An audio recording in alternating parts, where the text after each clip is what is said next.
She said he said she backsmacked me. The door. Oh, she backsmacked him.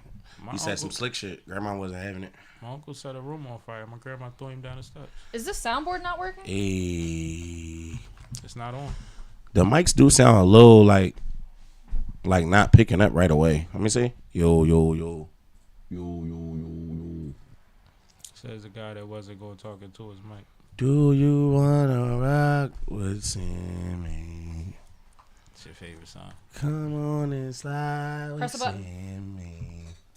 Nothing. Like you had a bow tie. I avenged you with a bow tie on, riding in an old school drop top. I still don't hear it.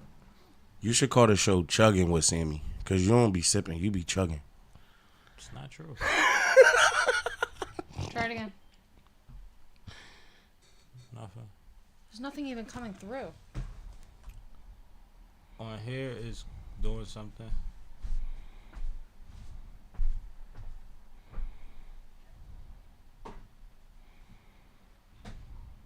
You're not getting no input from this computer at all.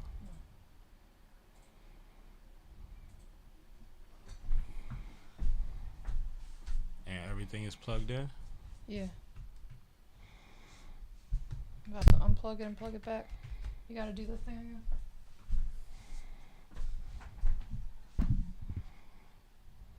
Yeah, because my screen just flashed when you did whatever you did. You ain't sipping right. Please get your fucking life together. It's crazy. It's still on. This is Sipping with Sammy. I am Mr. Flash, it only the one and only Sipping with Sammy. Sam Malone, Barstool Rug. If you ain't sipping with Sammy, you ain't. Gotta do that again. See what I mean about the bus to the skating ring and all of that. Mm-hmm. You should do a dance for that, John. So put it on TikTok. See who could do it. All right. Coda want to make some money? Sure. I need choreography. I asked her to do my shit. She's bullshit. That's how she 12. We gonna have it. Right. She gonna go crazy.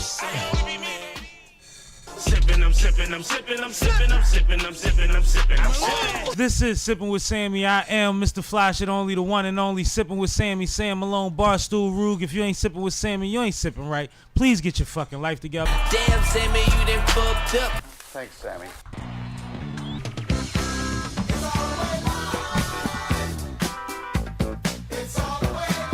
Yup! What's up with y'all, man? How y'all doing? Happy Monday, happy hour, all that flyness. We are here. Shout out to Twitch, shout out to TikTok, shout out to YouTube, wherever you are. Salute, man.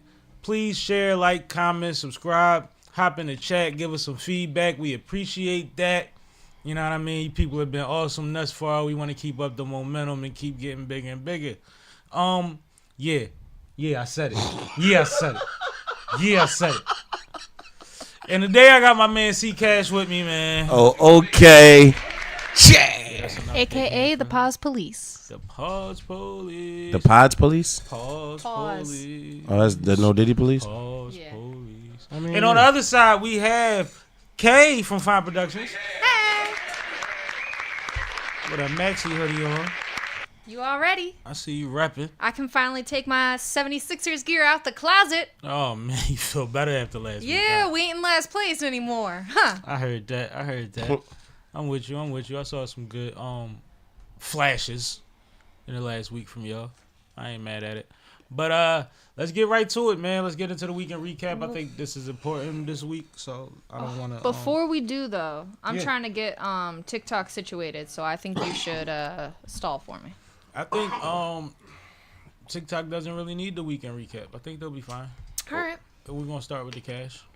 The Cash. Who is the Cash? Yeah, you're right. It's just cash. I'm CCASH. You never had a "the" in front of your name. I'm CCASH. You're right. It's cool. You're right. I wouldn't want to be the Cash because if I was the Cash, then Then you get spent. I'd be and I'd get owned by everybody. Too much prestige. I understand. No. I feel like somebody can make a really good scheme out of that against you. I'm just saying. They be ass. They be trying. That should be light. Listen, hold on. You bring up a good point. Y'all know how when y'all battling cash, $200 an angle, I got you, and I give you the first 4. Go ahead. You still gonna lose. You gonna be mad. $200 an angle, and I'll give you the first 4 bars. Now you don't have to use them, but I'm gonna put you where you need to be. Hold on. Run that back. Execute. You said $200 an angle. No Diddy. What the fuck are we talking about? Secondly, Against Cash. To use against Cash in a battle rap format is what I'm talking about. You not that good yourself. Listen. If you ever battle CCASH and you know your pen just ain't moving, I got your first 4 with the perfect angle, and you might be able to get a round and a half out of it. That's all I'm saying. That's all I'm saying. Look, quick fun fact, right? When I was about to battle D Money, I used my man Big Joe page and DM'd him because he wouldn't let nobody from Gas Gang in his page. Like, he wouldn't unlock, or accept the request. So I DM'd him from my man Joe page. Was like, yo, I got some info on the bull CCASH. Like, what's up? You want it? Like, just follow me. He was like, no, I don't need no info to beat him. That's what he said. He should have paid me $200. And guess what happened? He got cooked. I'd have sent these screenshots of you talking about the thing over there with the people. Man, it'd have been crazy. He died. Fuck are you talking about? It'd have been crazy. I'd have had you for $200, bro. That's what I'm saying. So if you ever battle in CCASH, no Diddy. DM SippinWitSammie, I get you right, man. I would First have 4 had you bars. for 200 is crazy. First 4 bars. Stop doing it. And very soon the price is going up and the number of bars is going down. So get on it while it's anyway. We can recap, man. It's your boy. So we can recap Friday. Did we have anything going on Friday? Not like collectively? No. No. Friday was a regular day for me, I'm guessing. I think my car was acting crazy, so I had to get a rental and do all this other wild shit and to run around and do my normal one too. But it was cool though. Shout out to Zipcar. They got some cool rentals. I had a little Toyota Corolla. I was driving like a lot faster than I normally drive because, like, it's smaller. You could zip in and out of shit and all that. All right, you got that little thing in there for the insurance company. I mean, yeah, for sure. We keep the insurance. We insured. I'm talking about the joint that track the speed of the nigga that just was driving your They don't shit. got that shit. Oh, all right. So Saturday was December 7th, right? Yes. Saturday, we celebrated the first birthday of my baby boy, Sincere. the medicine ball. His actual birthday is December 11th, but for our own purposes, we decided to just do it on Saturday. And a lot of cool people came out. I'm sure he didn't look at the calendar. Yeah, he didn't. We had some celebrities, a couple actors, movie stars come through. That's you know a what fact. I'm saying? That's a fact. Then, Sammy came through with the K. They blessed us with their presence. Yeah. How about? Because we not the celebrities or movie stars. No, they is. At all. So look, but no, for real, y'all is movie stars because I had to go drop my rental off and my car was already at my crib. So I told Sammy, like, yo, you mind meeting me at the rental spot? So he was like, all right, cool. So then I still had to go get the birthday cake for the boy. So I'm like, damn, I'm going to the store to get the cake, then I'm gonna meet you there. So then when I told him how far I was away, he was like, fuck. So I'm like, damn, bro, you want to just meet me at the crib? I said sheesh. He was mad. He was like, no, I don't want to wait at the crib. I'm here already. So I got over there, gets in the car, get 3 minutes away. And I'm like, damn, where the fuck is the cake at? Because I said, how I'm going to leave the birthday boy's dad stranded? And he said, oh, shit. I said, what happened? Man, it was crazy. But, attested to just having a lot too much shit going on all the time. One day I'm going to get it together. But, I got him back in time to get the cake out the trunk of the man that was pulling Well, you off. got me close to it because if it wasn't for my muscle memory and my athletic skills from me used to playing basketball and shit like that, I probably wouldn't have made it to the car by the time you pulled off. You act like you was spinning off shit and juking shit. You are not OJ. Bro, I was fully dressed in a sweatsuit and I had a puffy coat on and I had my bag on and I had on Jordans, but I still ran down the street fast enough to get down there. So good job. A lot of y'all probably think I can't run. I'm not agile now. Yeah, just try me. You wear black Air Forces. run up on me and I know swing you me. can run. It's part of your job description. I mean, I could run to the car. I ain't running for no miles or none of that though. What you talking about? But we got the cake, got back to the crib. Party was dope. Had fun. Talk, sang happy birthday to the kid. Put icing all in his face. Got a little bit in his hair. But whatever, we got the picture, so that's all that matters. Sunday, basically kind of another chill day. You know, regular 1-2. Heart still beating. Air in my lungs. I'm good. You know, and that was my weekend. Okay, we don't really have no highlights. I just wanted to get to the baby birthday party. Honestly, how you feel? You got something you need to say about your weekend? No, I think I'm good. Yeah, because all you're gonna talk about is football. So, let's get into something very, very, very interesting right now. And the CEO assassination. Let's start at the top. All right. Heavy. Yeah, we got to start there because there's been some very recent developments. Yeah, and I was listening to him the whole time driving around today, and it's crazy. Yeah, I was listening to him too. All right. Let's get to I it. had a lot of running to do today. So, if you have not been watching the news, you might have missed that I didn't go to work today. Are you good? Yeah, I'm good. Okay. The United Healthcare CEO was assassinated on early Wednesday morning in New York City. This happened before 6:30 a.m. and 6:44. Okay, 6:44 a.m. And again, for this to happen in the middle of New York City, on the Lower East Side, really in the middle of everything, the man was on his way to a investor board meeting.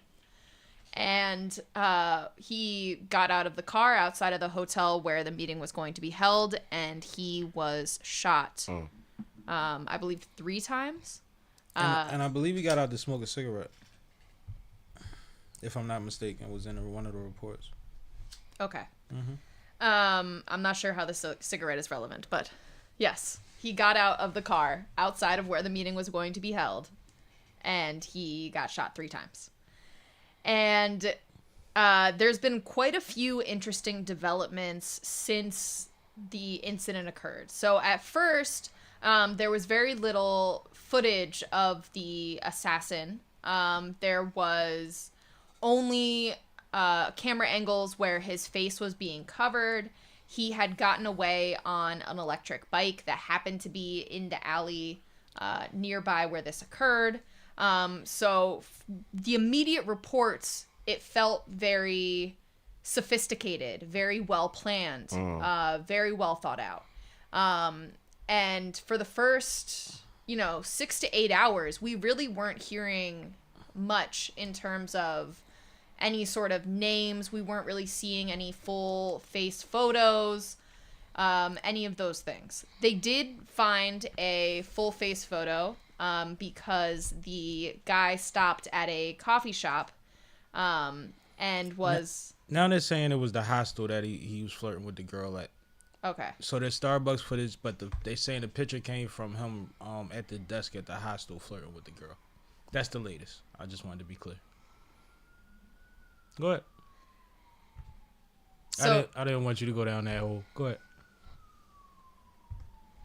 So there was footage of him with his mask down from him flirting with a woman who either worked at a hostel or was a barista. Either way, this was the only footage that they could find of him without his mask on. It was assumed that pretty immediately after the crime took place, he was able to get out of New York City, but it wasn't clear where he had fled to. Is there anything else that you wanted to say about this before I fast forward to today's news? No, get to today's. You're doing good. You're doing great. Okay. Killed that. So, literally an hour before we got live, there were reports that a new person of interest was in custody in response to this murder. And they have since ID'd the person of interest and gone so far as to call him a suspect in this incident. So the guy's name is Luigi Mangione. I'm going to guess that's how you say his last name. And he was arrested today in Altoona, Pennsylvania. Wow. And he was in a local McDonald's, and an employee thought that he was acting suspicious. So they also had seen these pictures that had been floating around, thought that he looked like the person who was being shown in those pictures. They called the police, and the police ended up finding him. And he also had a couple of interesting things on his body when he was found. To say the least. Sure. He was carrying several fake ID cards, including one from New Jersey under the name of Mark Rosario.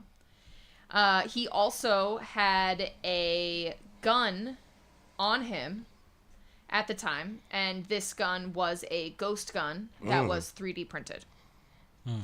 What does that mean?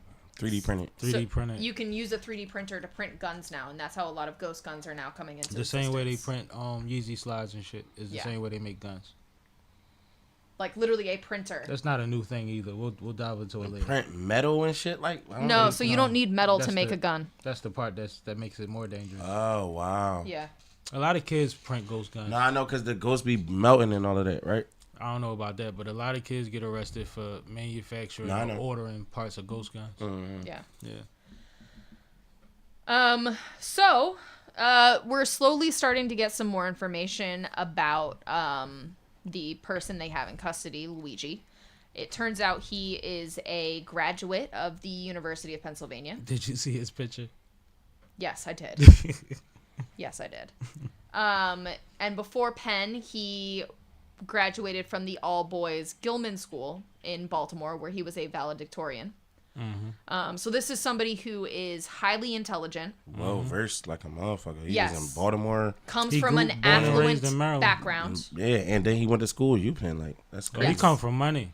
Yes. You That's do important not, to know. You don't go to Gilman School in Baltimore and then University of Pennsylvania Without no money. without money. Well, there's exceptions, but I'm with you.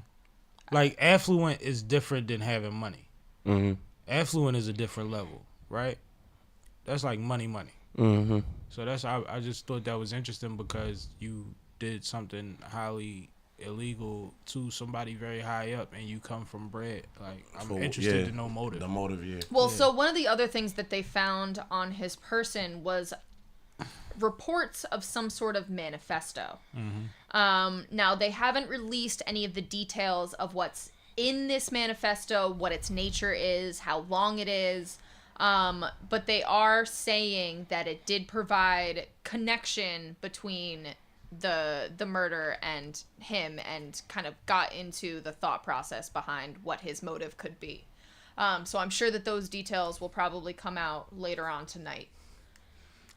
But yeah, this is the latest. They have made a new arrest, and it looks like it's him. And it does appear, to be the right guy. It appears to be the right guy. What's amazing about this to me, what is, I'm good to go. Yeah. Was he trying to get caught? Like, when you see the initial report of what happened and how he got away, bro, it's like a movie. It's like, oh, this super professional, like she said, orchestrated, and we do know he's intelligent. So if he's gonna plan something, he's gonna plan it.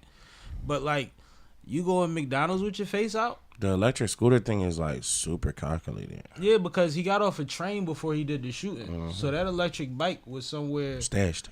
or somebody else is involved. Yeah. You see what I'm saying? Like, it's something else there. Like, how long was it there? Because they already had to be pre-turned on and all of that, right? You can't just snatch them. They got keys and stuff, but people do funny stuff when you leave electric bikes on the street. So it ain't like you can just leave it there all day. Some people know how to hot wire them. It ain't a car. Yeah, that's crazy. It ain't a car. But like, it's just all really, really strange, and I can't wait till we get more information on it. Once again, you did a great job reporting on it because that was a lot of information that I'm sure a lot of people, if you ain't been home for a while, you ain't really get the latest on this.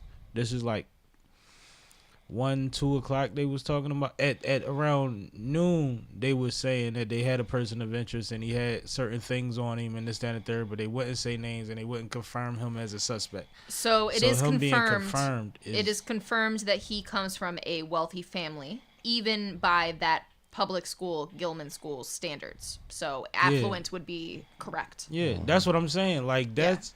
I wasn't pushing back against it. I'm just saying, like, that's important to note. And his most previous Like address was in Honolulu, Hawaii. Damn. Like, we seen movies about kids like him. And he's 26, 27, I believe they said he is.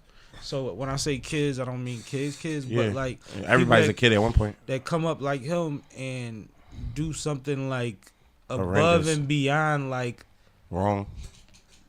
it's like mob level. You know what I mean? Like, I don't know. This give me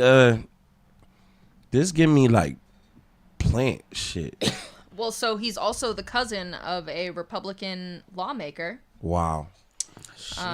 Who is currently in office. They are his office is currently preparing a statement in regards to this is about their to get connection. deep. Mm-hmm. This is the year of every case opening everybody up. Yeah. My thing is, you know how sometimes they say, like, all right, remember the shit that happened in the movie theater, and then they started talking about metal detectors in the movie theater and all of that. Mm-hmm. So, like, I don't know. I be feeling like some of this shit be like, you know, done from the inside, like in order to put certain shit in perspective. I don't know. I'm just, you know. You just said two different things. Go ahead, Kay. So the article that I just found, and this is on BBC, so it's reputable. They're saying that his family actually owns a bunch of businesses in the Baltimore area, including a country club. Wow. So when we're talking about that level of affluence, this is a lot of money. Yo. I find it really hard to believe that this would be some sort of murder for hire situation. Like somebody who comes from this background. That's what I'm saying. Right. They're not. This has to be personal. It's a personal motive, yeah. Or some sort of psychotic break. Mm-hmm. But that's why I said that him being affluent makes a big difference. Yeah. Because you can't give him 50 grand, 100 grand to do this. Mm-hmm. Like it don't make sense. I already know the balance of what I'm going to have to pay my lawyer. Right. Like it don't make sense. But then beyond that, like they identified all the clothes he had on. He had on $1,500 sneakers. Oh yeah, they was talking about his Lululemon and all that shit. He had on his outfit was he had a $7,000 killing outfit on.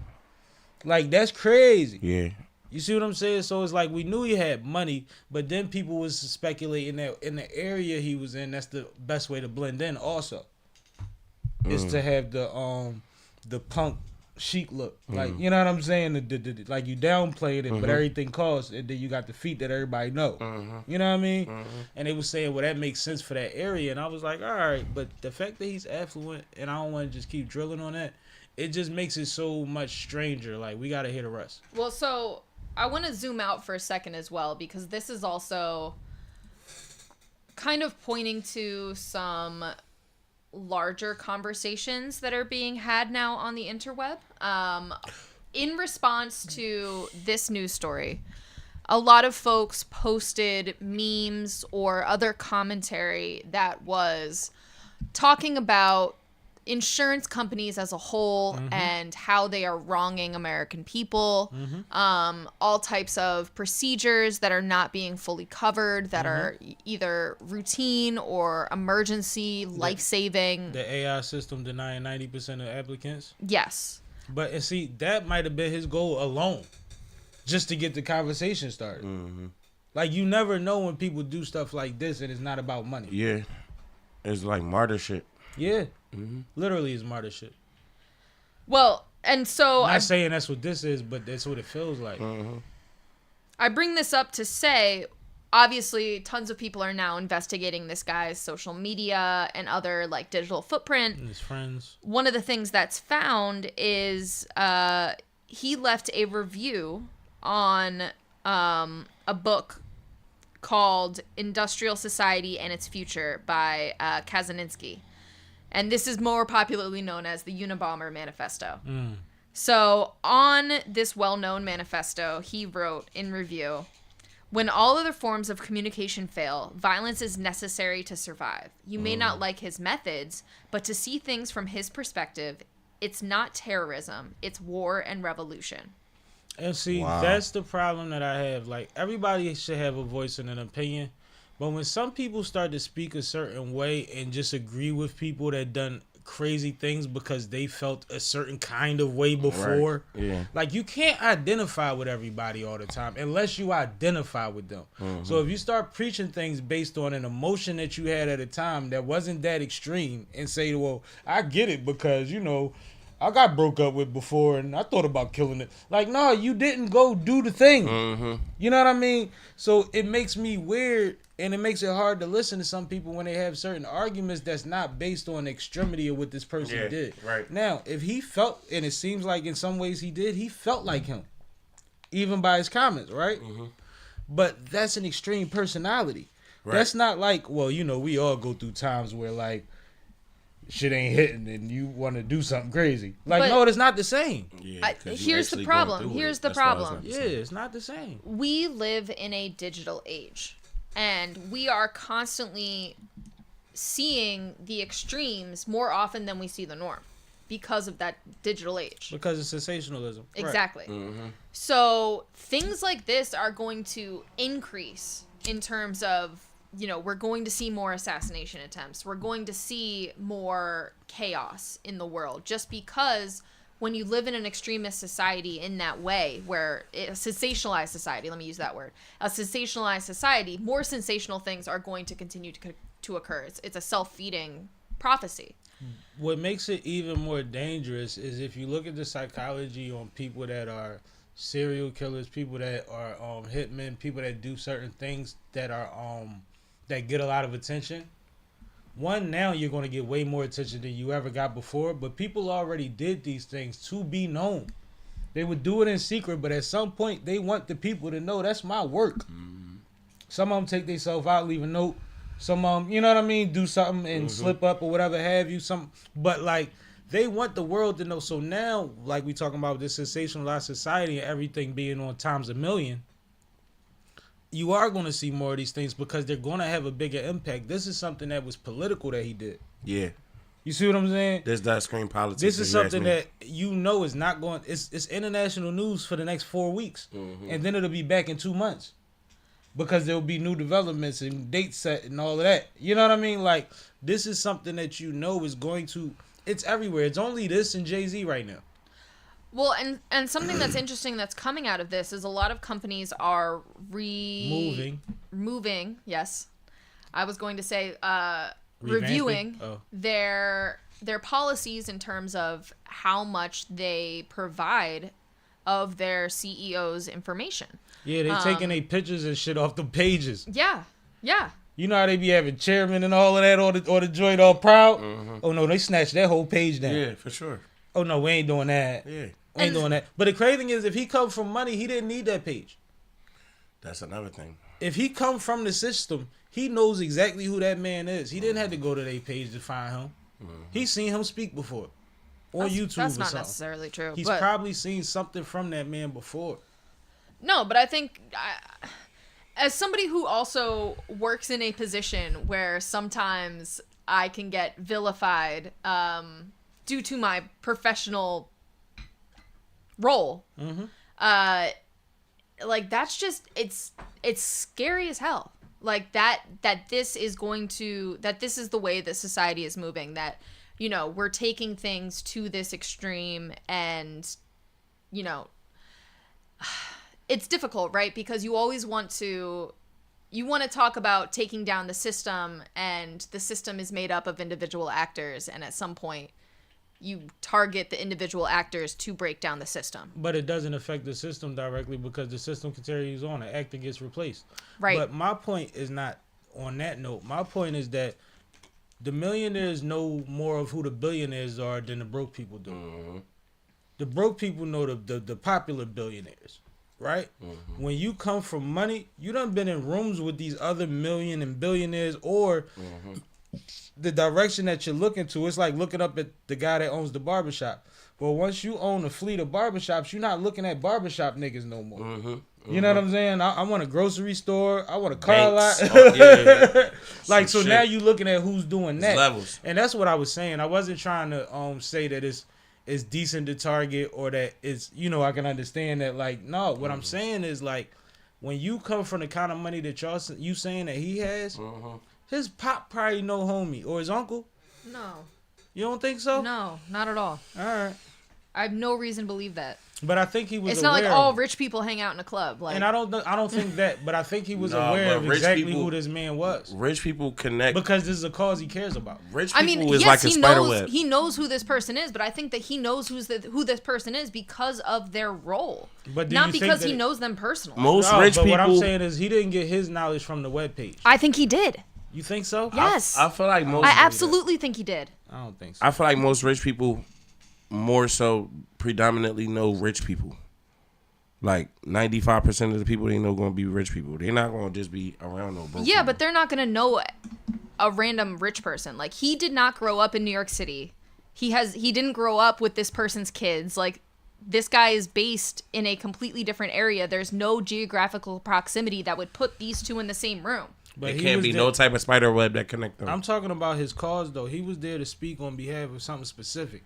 But my issue, and this is why I need more information to come out, is because it's not clear to me that the cause, like where the cause comes from.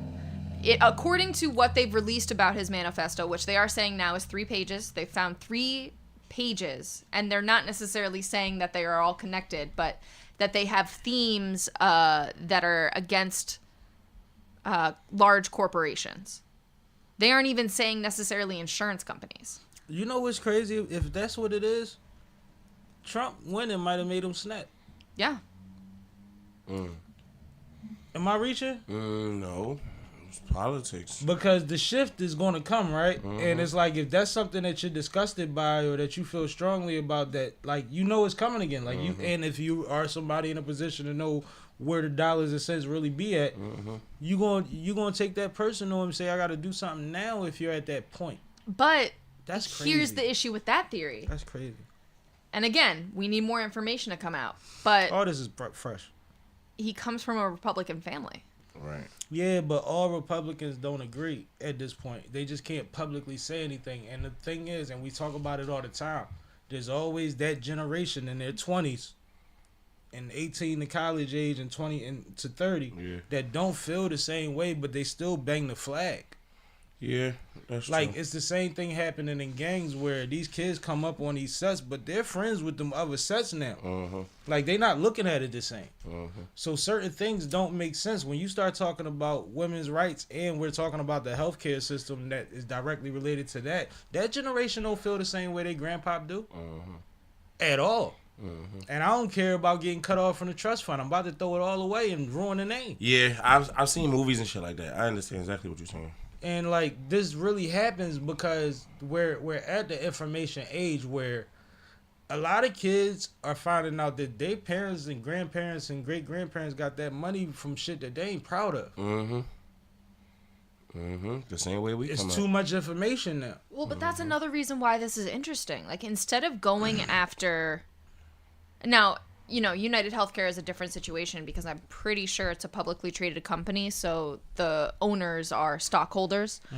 But instead of going after owners of corporations, you went after a CEO. Right. Well, his security guard, former security guard, also questioned why his security was so lax that day. And that's kind of why I brought up the cigarette thing, because I saw a video a long time ago. Were they security or was it just his driver? This is what I'm saying. They're saying he should have had more security at that moment with the levity of the situation that was on the table and what position he held. He's saying that usually he would have somebody with him more than somebody. And that's why I said the cigarette thing, because I'm like, it might have been so lax that he stepped out the car to smoke a cigarette. Motherfuckers weren't paying attention. What I was about to say was, or not paying attention, but it's a light thing. You ain't going nowhere, right? Yeah. But I remember watching a video years ago of an armored truck heist. And the way that they got the armored truck was they knew every time this armored truck made a stop at this one pickup, the one driver would go in. I mean, the one guy would go in, and the other guy would crack the door and smoke a cigarette. It was the one time on the route he did it every 3 days or whatever, however often they pickup was, and they timed him to smoke a cigarette. Yeah, somebody was watching you. And that's why I thought that stood out to me. I know you played me earlier, but I think you bring up a really interesting point when you talk about security, though, because to my knowledge, unless like a CEO is engaged in some sort of like high profile situation where there's active risk. They all getting threats right now. Oh, no, I know. But I'm saying, like, typically executives don't, like, walk to investor meetings with security. That's not a thing. You ever notice? Even for, like, the large corporations, like, they're not with security. But this is not a regular situation. Before he got shot, things were heightened because of the issues that people already had with these entities. But they weren't any more heightened than they have been for the last 4 years. The overall energy is heightened more than it's ever been for everything. I guess, but my point is that there wasn't some sort of like threat or event that would trigger like, oh, we need to put security on him immediately, or we're being negligent. Yeah, but the same way that this is a guy that comments on the manifesto and all of that, you don't think there's a bunch of people sending them emails and telling them that they in danger and telling them they know about this meeting and stuff like that? No. I believe so. If I see what you go through on social media and all of that, this is way bigger than that. Right, but they have entire departments that are assessing those risks on a regular basis, and like I don't think that they were necessarily getting an influx outside of their norm unless there's something that they haven't reported yet. Well, I don't want to drag it out too long because we started the show with this and we still on it. But we'll see what comes out in the next couple days, couple weeks, because there's a lot that we're about to learn about this. Because right now we're trying to speculate, which is cool because that's part of it. But it's about to be a lot more. And it's going to get to the point where we're going to hear that one thing that was like, well, there go, that kills that. Right. And it might be on my side.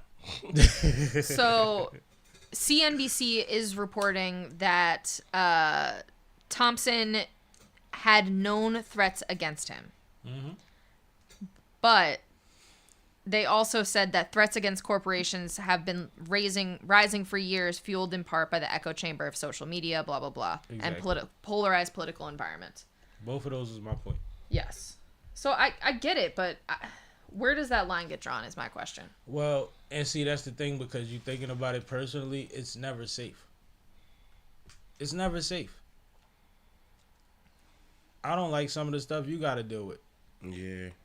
You see what I'm saying? So, like, it's never safe. That's the thing. Like, when people do irrational things, you can't ask for rational reasoning. Right.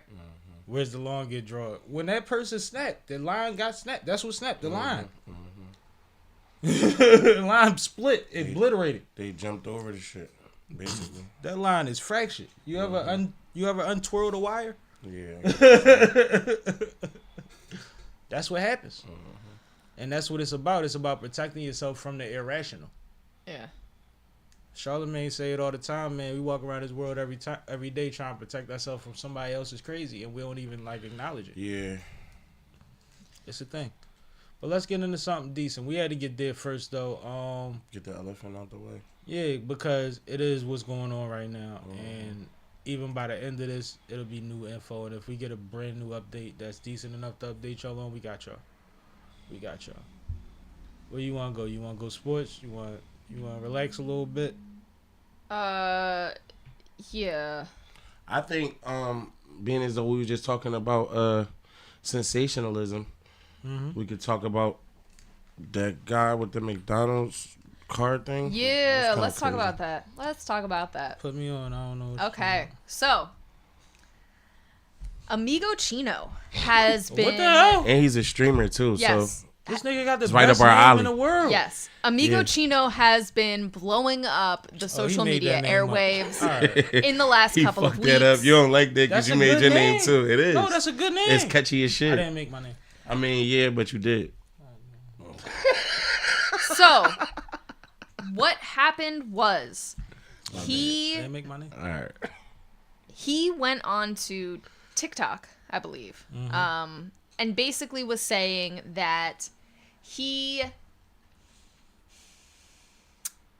took a job at a gym and he got fired his first day. And in response to getting fired his first day on the job because he didn't like the boss, he ended up crashing his boss's car into a McDonald's. And the way that he did it was by putting a brick on the accelerator, gas pedal, movie shit. And when the when the boss went to remote start his car, it took off. Oh shit! So he put it in gear too, somehow. Yes. So that's what he's saying happened. And in his broadcasting of this on TikTok, he shows. If I auto start my car and it take off. He shows a news report of an accident where the car is, upside down, hanging off of McDonald's. But in the news report, some of what is being reported doesn't really match his story. It's saying that the driver was able to get out. Yeah, right. Now, granted, we've seen early news reports screw up details plenty of times. So that's not necessarily a dead giveaway that he's lying and that he's doing all of this for clout, but it gets deeper. Okay. So then he goes back on and he has a ankle monitor on, and he takes scissors to the ankle monitor. And he says, "I'm on the run, find me if you can," type of situation. Now he goes to New York City. He goes to Long Island. What? He comes down to Philly. What? And he's posting on social media in hear all about of these none of places, putting like the location pin, saying the city that he's in. He had tents and shit, bro. Talking about how he's on the run, asking people to hook him up with various illicit materials. Yeah, like, I'm going to Philly. I don't know if I can say what I'm going for, though. Like, he did the race on niggas. Like, what? So I ain't beat that case. I did the race. How that song go? I forgot it. Something like that. Go ahead, Kyle. All of this is leading some internet sleuths to believe that this entire story is for clout, that he never actually did what he did with the gym. Yeah. However, somebody reached out to the gym owner, or the boss guy, the person in question, and he said his car did crash from remote start. Oh, okay. He didn't necessarily say that Amigo Chino was the one that did it. Right. But he did confirm that he his covered car his ass. crashed with remote start. He covered his ass. Because I thought he did that shit. Well, see, the thing is, he might have. When you in the know, certain things you're just not going to tell everybody. I thought he drove the car into the McDonald's. No, I think he had to. And that's what I was going to say. Like, the brick thing, cool. Back in the day, you start somebody's car with the key. Right. You put they shit in neutral or in park. You put the brick on it, then you throw it in the drive. Right.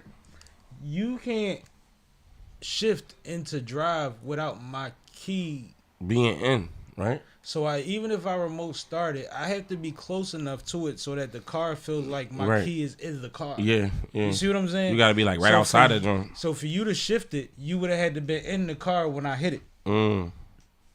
Is what I'm thinking. Oh, okay. So he might, if it was him, whoever did it probably was in the car. Right.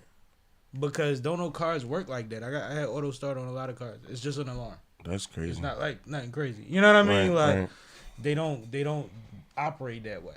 And like I said, your key has to be close enough for the car to think that the key is in there. Mm-hmm.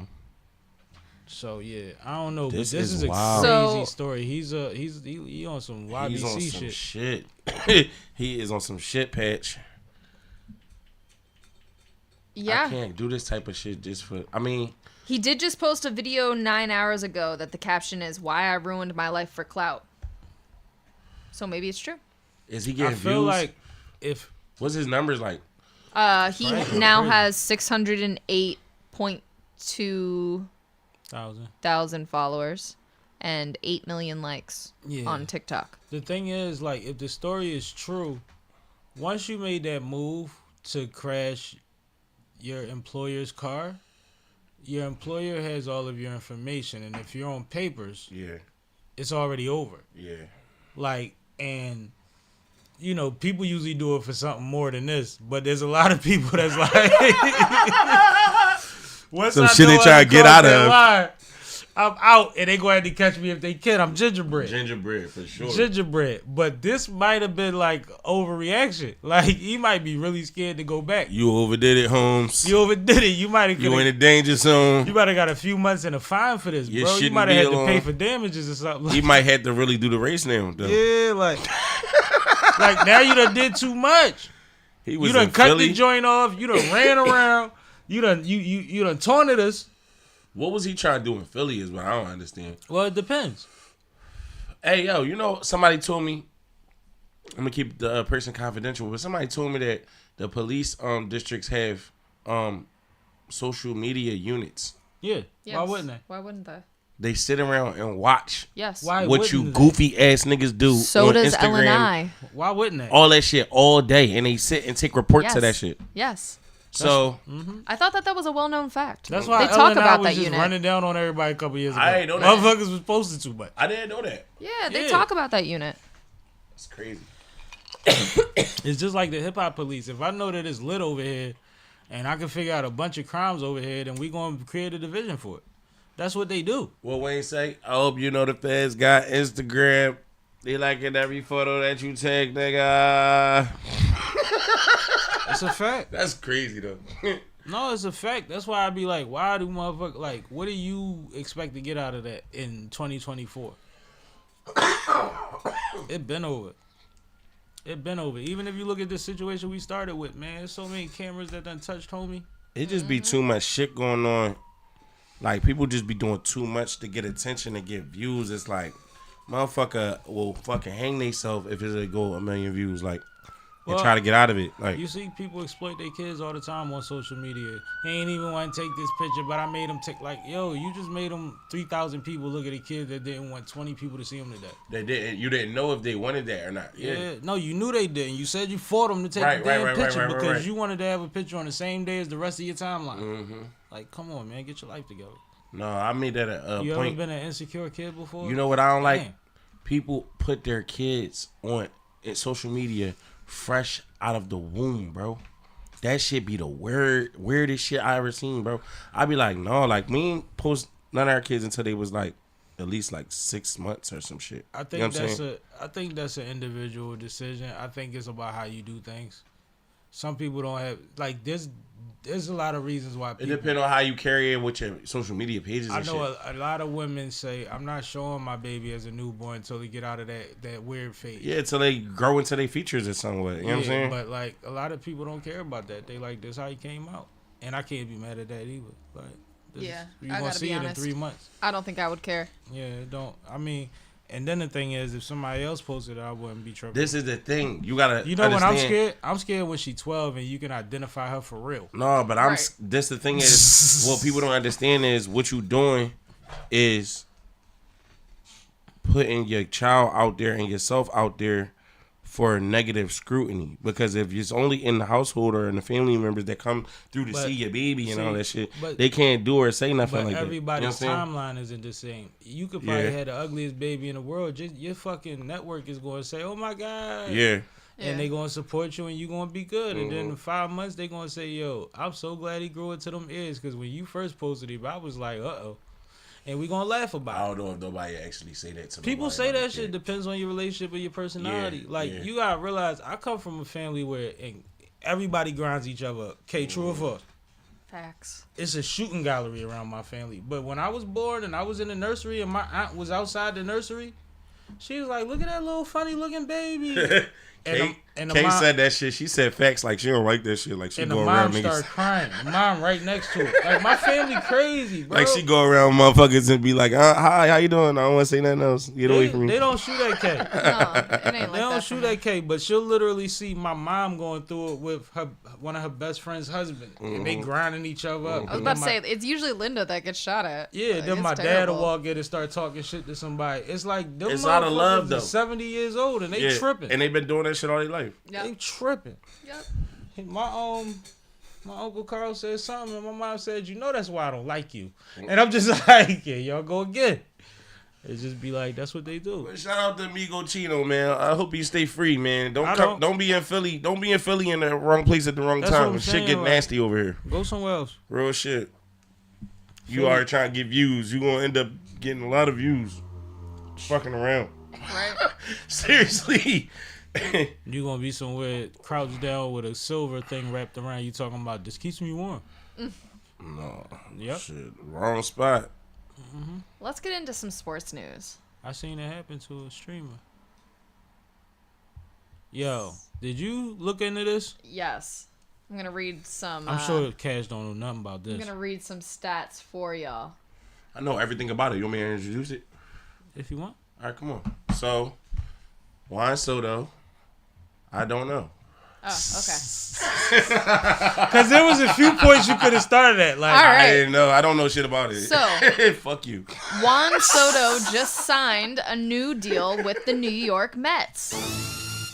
It is A lot of a gunshots. $765 million deal for 15 years. To play baseball? and you ain't know nothing about that. Which means Damn. he will make $314,815 Per per game. I'm taking notes from my next battle.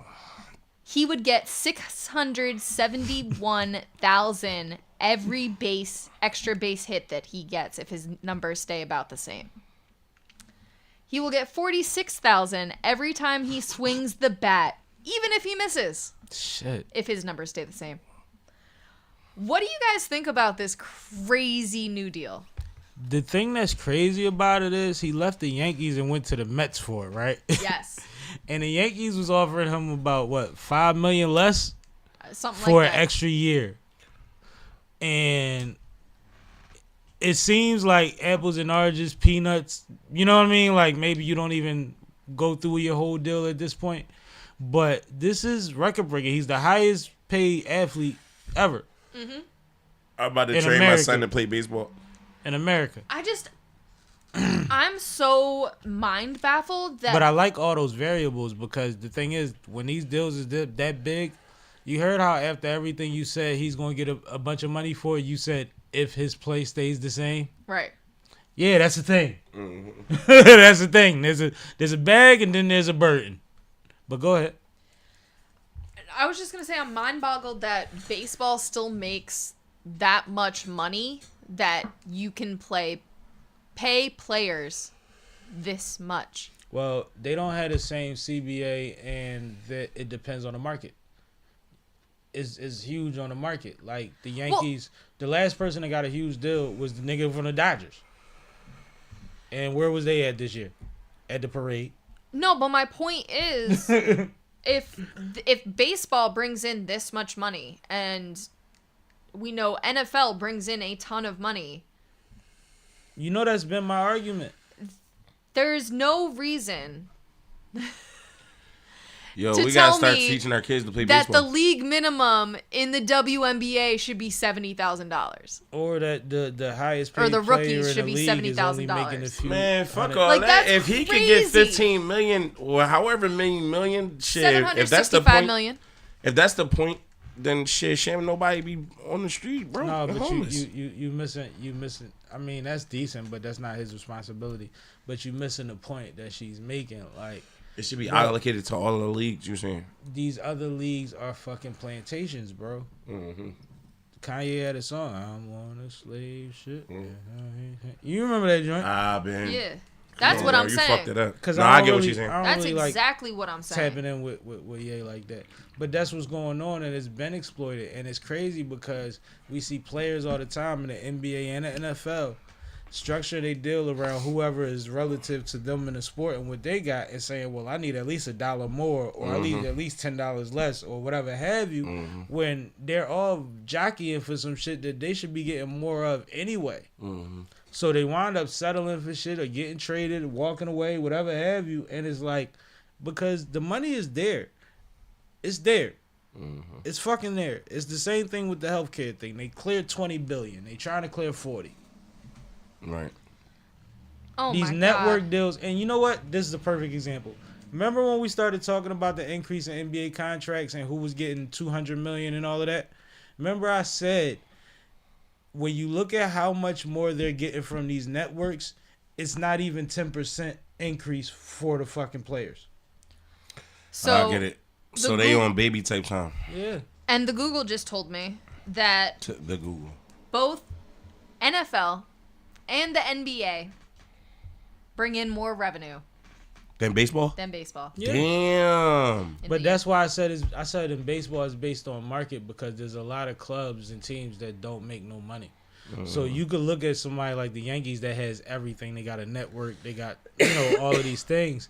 And then you look at another team where that ain't that. You know what I mean? Like they just getting by and they ain't got no budget. So it's different. Baseball is way different. But overall, yes, the NBA and the NFL, especially with licensing deals, make way more than them. I heard a song by Big Sean. And baseball play 200 damn games. So, new statistic. The WNBA in 2024 revenue was $200 million. Damn. Only 9.3% of that went to player salaries, Damn. with salaries totaling less than $20 million They acting crazy. What I say about the 10%? across the entire league. What I say about the 10% increase rule? That's That's crazy. Telling you, crazy. like when you start talking about the reason we almost lost Charles Barkley and Kenny and all of them, right? And we talking about what deals were being closed around that, right? And then you hear such and such just got such and such year $200 million, and everybody's like, "Oh my God, that's too much money." Right. And it's like, no, did you hear what the networking deal was? And he's one of the 5 faces of the league, Right. and they plan on having him for 10 years plus. Like, He I not don't playing. think you really understand, like, what kind of event this is. Like, what happened during the WNBA season as soon as they predicted that Caitlin Clark was going to Indiana? They gave them 20 televised games, Yep. more than they was going to have. Yep. She wasn't even on there yet. Yep. They just knew it was coming. They And like, they're one of the well, worst teams in the league. they got her because they was the worst team in the league. That's how they draft work. So it's like when you look at it, the writing is on the wall, yo. Y'all are getting these deals through players, Yeah. not through teams. It's individuals that's driving these things, and then there's fan bases that are consistent. Yeah. I feel you. We from a city that's foolish. Motherfuckers got so much hope every year. They top 3 in fucking merch sales on the worst seasons we ever had. Right? Some things are consistent, but the market changes everything, bro, in baseball. Especially in baseball. Because even in basketball, you could be from Memphis. How many rappers courtside in Memphis? All of them. You see what I'm saying? Yeah. So it's like you don't get that in baseball. Nah, you're right. It's not going to happen like that. So it's weird. It's a weird thing, but the players are not getting the brunt of the money. The players in baseball are. And a lot of that is because they got to get motherfuckers internationally to stay in this motherfucker. Listen, man. We ain't Some of gonna these baseball players could go play soccer and say, fuck y'all. No, listen. But on a lower note though, we need to stop being so culturally oriented to play basketball and start teaching our kids to have range and do different sports and shit. Well, do the 1 season rule. I always believed in this. Sign your kid up for a new sport. Tell them that whether, unless it's something that's detrimental that they really can't do. As long as we finish the season, I'm not mad. We pick something else next season. You know what I'm saying? And just see what they adapt to. I played baseball first. Before baseball, it was video games, rap music, and my bike. Yeah. You know what I mean? And then I played shortstop, which is an active position because I had a lot of energy. And then I was tall, and the homies started playing basketball. I ain't know my calls. I was 11. Yeah. You know what I mean? So it's like, yeah.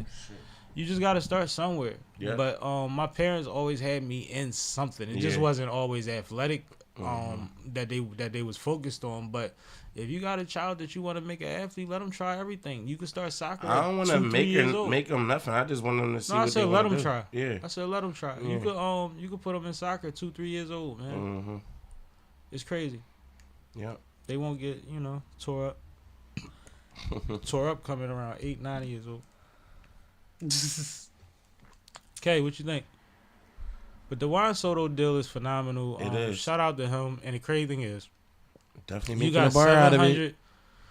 $765 million deal Crazy. and could probably stay in the same house you had last year.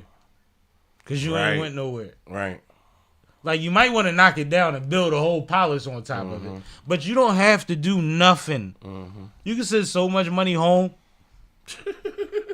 Like, yo. Where's he from? Where Juan Soto from? Great question. I do not know. You can't. I can find it. Hold up. He's looking it up. Okay. One of my producers need to find it for me. I was doing Spanish, English with Coda earlier. It was so cool. That's dope. We were seeing funny shit. Yo, Dominican Republic. he from the DR. Yeah. That's what I'm saying. You know how much he could do at home, like, before he worried about building another mansion. Like, that's amazing. Salute to him. And that's the thing. You can't get mad at these deals because they're making their money off of these people. Yeah, I'm not mad at his deal. I just want everything else to balance out. Yeah, I just want to see women get those deals too. That's it. Yeah. I want to see the leagues that are considered black leagues get those deals. That too. That's part of it. That's what all those things have in common. Yeah. You know what I'm saying? If you was in the NHL, they made sure you had dental insurance. Anyway, make it all make sense. Yeah. Let's get into this Schultz situation. Schultz. Let's talk about it. All right. Oh, that's the boy that be on the podcast with Charlamagne. What's it called? Brilliant Idiots. Yeah. One of the best names. No two extreme names. One of the best names ever. Yeah. Brilliant Idiots is genius. Yeah. So, if you listen to Kendrick's latest album, he made reference to a white man talking about black woman derogatory, like on a podcast. Don't let no white man talk about black women as law. That part. So, what he was referring to were some recent comments that Andrew Schultz made on Shits and Gigs. On Shits and Gigs when he was... Or with Shits and Gigs. Probably. Yes. When he sat down with them. Sam, why don't you remind us what they said? So he was on the Shits and Gigs podcast, and he was talking about a popular social media trend about how I forget the name of the trend, but it was about white men glow up after dating black women. Yeah. And it was about their haircut and certain things, you know, just superficial things. But also, I think it's called like the black girlfriend glow up. The black girlfriend effect. Yeah, black girlfriend effect, something like that. So what happens is, part of it, which people are skipping over, is a lot of the white men that they were talking about attributed these things to their black girlfriend. Like, said, like, she put me on. You know what I'm saying? Tighten me up. I'm good. Right. You know what I mean? Yeah. So, in the middle of them trying to explain what it was, Schultz just starts running off jokes. And he's like, well, how about they probably just grow their beards because they're gonna get smacked in their face, and they need cushion. Or how about they cut their hair because their hair is falling out because they're sick of listening to her talk shit all day. And like, how about like he started just shooting off. Has he ever been with a black woman? Probably. He started firing off all type of this type of stuff and rhetoric. Yeah, it's kind of and the two black guys from Shits and Gigs are cracking up next to him. And one, they're from Canada, so they don't even understand the dynamic the same way as us, but I'm sure they're aware a little bit, right? Two, they came out and apologized since then for their part in it. But when Kendrick mentioned it and said that's law on the thing, people started, some people spoke up that it wasn't about, and then Schultz started getting tagged because people was like, he talk about you. So Schultz filmed a time, I guess he thought it was dope or a good idea to try to make content out of it because he knows that this is going to go viral. But instead of explaining the situation or trying to understand the fact that Kendrick actually didn't say anything to you. Right. He was talking to the people around you in that moment. But now you go as far as to say, well, I know that everybody around Kendrick, the gangbangers, the security, the entourage, I know all of them, they kill me. They would get me out of here, that I can't do anything with them. But Kendrick, I'd make love to his little ass, and all he would be able to do is tell me whether it was consensual or not. Whoa. And then continues to rant about how he would grape Kendrick if they was in a cell together and he just got bored and said, "Hey, well now I that's just what want." Meek was saying that shit about. Yeah. So it was crazy. It was egregious. It was ridiculous. And a lot of it is being defended by he's a comedian. But it's like, bro, you just put yourself in the middle of something that's super serious right now as far as defend black women go in our community. You know that's a thing. It's been a thing for a while. It's been highlighted for the last handful of years. And then you made it about your physical stature as opposed to this man's physical stature, which actually relates to this man's heart and his manhood. And the fact that you could do what you want with anybody that is lesser. Because Schultz is kind of tall. Schultz might be like 6'2", 6'3". But if you was in a cell with K-Dot, he'd whoop your ass. You see what I'm saying? Like, we just know that. So a lot of people took offense to it. He got a lot of responses from it, some publicly and according to him, a lot privately. So the next time that he was on, because he said what he said about violating Kendrick on Flagrant, his other podcast with the other cast, full of it's like somebody from every race, right? Indian, everything over there. Cool. He goes back this week with Charlemagne on Brilliant Idiots and plays victim. And says, well, now people are under my 8-month-old daughter's picture on Instagram saying I shouldn't be in public with her. And they're threatening my family, and I don't get it. But part of his rant that I skipped before was, part of his defense also was, I can't talk about black women, and somebody from hip-hop and rap is telling me that, like, y'all don't talk about black women all the time. Like, what is that? Like, how is that? And this comes into when white men like to find a reason why they could say nigga. It's the one word in the world I can't say. Why can't I say it and y'all can say it, right? It's the same thing. And to actually relate your response to his one line that never mentioned you to having sex with him was about buck breaking. And I'm fully aware what buck breaking is, and so is Andrew Schultz. You see what I'm saying? Yeah, and like, it's a no-brainer. Why you think so you can't crazy. Say it? Like, so many of your people said it. Like, why should you say it? Like it's ridiculous. It's crazy. So it's like now you a victim. And I don't like Charlemagne's part in it because, I know that's your man and you make a lot of money together. But I remember the early years of Brilliant Idiots. And there was a time period where their audience, Schultz was too far on one side of the pendulum. And their audience hated him. And Charlemagne had to explain to him how he comes off and when he oversteps and that he said things that was out of bounds. And they used to have those conversations on the pod.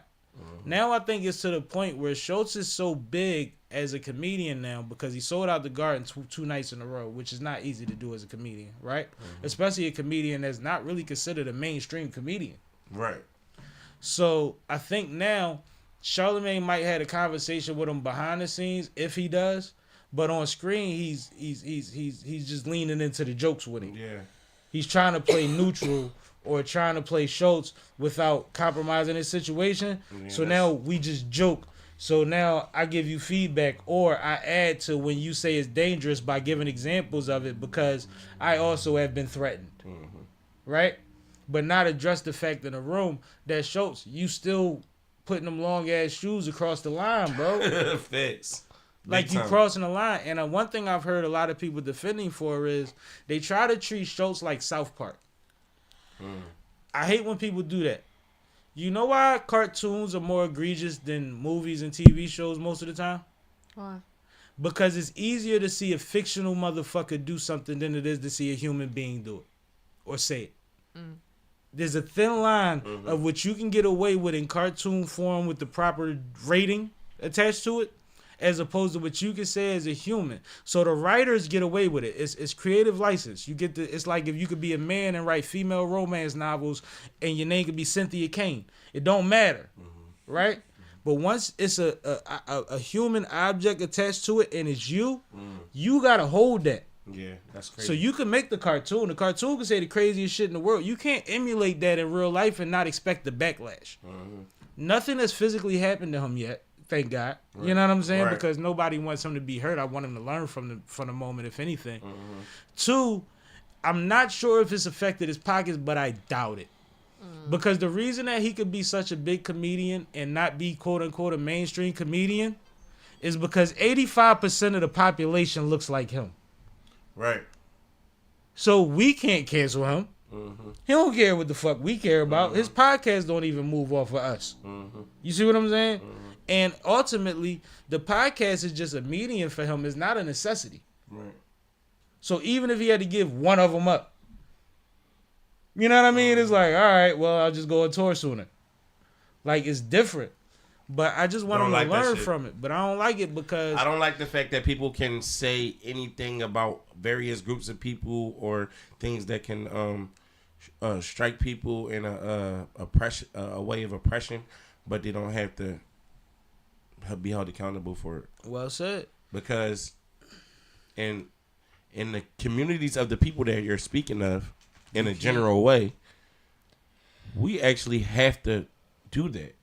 I mean, even up to the ladder, like God Bless the Dead, fucking Nipsey and made a song. Fuck Donald Trump. That's how they felt. Yep.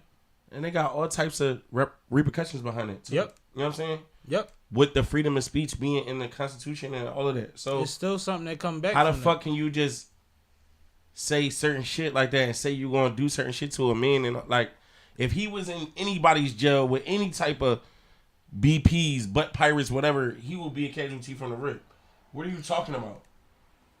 I'm not, he know better than me. I'm just saying, like, off a glance, you know what I'm saying? Yeah, no, you ain't lying. Like, especially when you compare it to a Kendrick. That's a no Diddy. I'm just saying, but somebody you know done walk through some blocks niggas don't walk through. Yeah, and I can't imagine him on the wrong avenue, let alone in the wrong cell.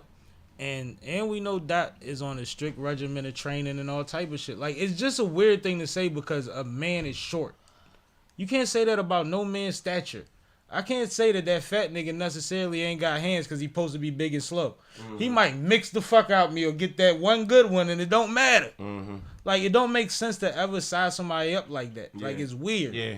It's weird. I would never, like, and mind you, why? Because you don't want to own up to the fact that, I overspoke or maybe, in that moment, I got carried away. Or just leave it the fuck alone. Yeah, saying that, like... He wanted the clout from it. Saying that type of stuff will get you hurt, man. Like, I don't like when people say it to other people. You know what I mean? So it's just be like... And that's the thing, like, I think a lot of people underestimate Kendrick's reach. And people that care about Kendrick, I think they think because he's not certain people, is not that many. Like, you got to be in Compton for somebody to care. Yeah. That's not true. It's not the case. It's not true for him or anybody he run with. Yeah, it's not. It's not that. So be very careful because it's weird to have no-fly zones for comedians. And that's what you leaning into. Fucking no-fly zone. It was weird to have somebody looking for your goofy ass. Yeah, they'll be in New York. Fucking no-fly zone. LA just like New York. Niggas running around. They like to travel. Looking at all your podcasts like, oh yeah, this the boy. No, it'll be weird, man. We be riding around blasting your shit. They actually gave up his location where he filmed at. They said he filmed on, I think it was NYU campus in a certain That's what I'm building. saying. And that's why I think it's important that people like us, is tapped in with the younger people because you cannot live this life and just walk around and do shit for your phone and not think nothing gonna happen. Yeah, like we was born in, like before that shit was popping, but they was born right into it. So it's like they think that's the normal way of life, but it's really not. You know what I'm saying? No, like, and y'all all want to be lit, which means you want to move around. Niggas is doing anything on this phone just to get like bigger. I got a good point too. Good. And for you motherfuckers that think you just be able to stay in your basement and talk shit to the world, all the nonsense legally that happened with academics happened in this house. Man, niggas will find you, man. And no, but I ain't talking about nothing physical. He wound up in a situation where his homeboys got into something with a female, and all of a sudden he and them, you know what I mean? Like, staying in your house ain't gonna save you from bullshit neither. I'm just saying, stand what you do. It just make you not know who you bringing through your house. I don't like the narrative that it's okay to not stand what you do as a man, like being global. That is what's like global right now. Like, you don't gotta stand what you do in society, so to speak. Nobody has to until they get punched in the mouth. Until they get shot. Worse, yeah. Until they get robbed. Like, Beyonce moved a certain way. Kardashian. Kim Kardashian moved a certain way, and then something happened in a hotel overseas, and I bet it'll never happen again. You see what I'm saying? And she wasn't taunting nobody, but she was living her life without crossing the T's and dotting the I's. It's always a plan till you get punched in the mouth. Okay, let's go.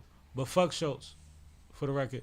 Right. And the man name is Andrew Schultz. Part of the problem with somebody like him is, one, he's not a cartoon, and two, people can't shoot back at what it seems like you come from the same way that you can shoot at everybody else. True or false, Kat? True. I don't like his name. But stop using the South Park and the Family Guy theory to defend human beings, because a lot of the times, especially when these popular people have platforms, there's a very thin line between them making something funny or them telling a joke. And you got to know that. Facts. All right, let's move into Kendrick. I don't like his name though, Schultz. That was the guy on Hoodlum. Dutch Schultz. Yeah. Dutch was a fool in Hoodlum. Yeah, he was. What we doing? Kendrick announcement, Kay? Yep. So Kendrick Lamar announced his tour with SZA. Yup. They're going to be going on tour. And in their first announcement, they announced, I think it was like 26 dates. May 5th in Philly. Yes. Cinco de Sammy. Some of the other stops on the tour include LA and, interestingly, Toronto. So, of course, once the tickets went on sale the next day, the Toronto and the LA spots sold pretty quickly. So they announced some additional tour dates in both of those cities. What do you think about this? He's doing 3 days in a row, I think, at SoFi in LA. Do you know how crazy that's going to be? It's going to be insane. You know every night is going to be different? Yes. Yeah, that's wild. Because there's going to be so many people that go to every single night. But I mean, even when you talk about like performance-wise, like in Friends part of the show, right? Yeah. Like when he's traveling around the country or whatever, city to city, he's going to bring them folks out in every city. You know that. But just imagine the folks that's like, oh, you ain't coming here, or I don't even want to do that. I want to do the joint at your hometown. I'm flying out. I'm pulling up. Yeah. Because you got 3 shots at it. If it was one night, it's different. That shit going to be lit. But when it's 3, everybody moving around. Ain't nobody got time to do all 3 nights. Even when you look at it in the perspective of the youngins he got on the project, right? Or the new faces on the project for a lot of the general public, right? This is so many more opportunities for them to get on 1 of the shows, 2 of the shows, 5 of the shows. Right. Like, I think that's something that's overlooked, too. AZ Chike might not do the whole joint. Lefty Gunplay might only could do local. Right. You never know, right?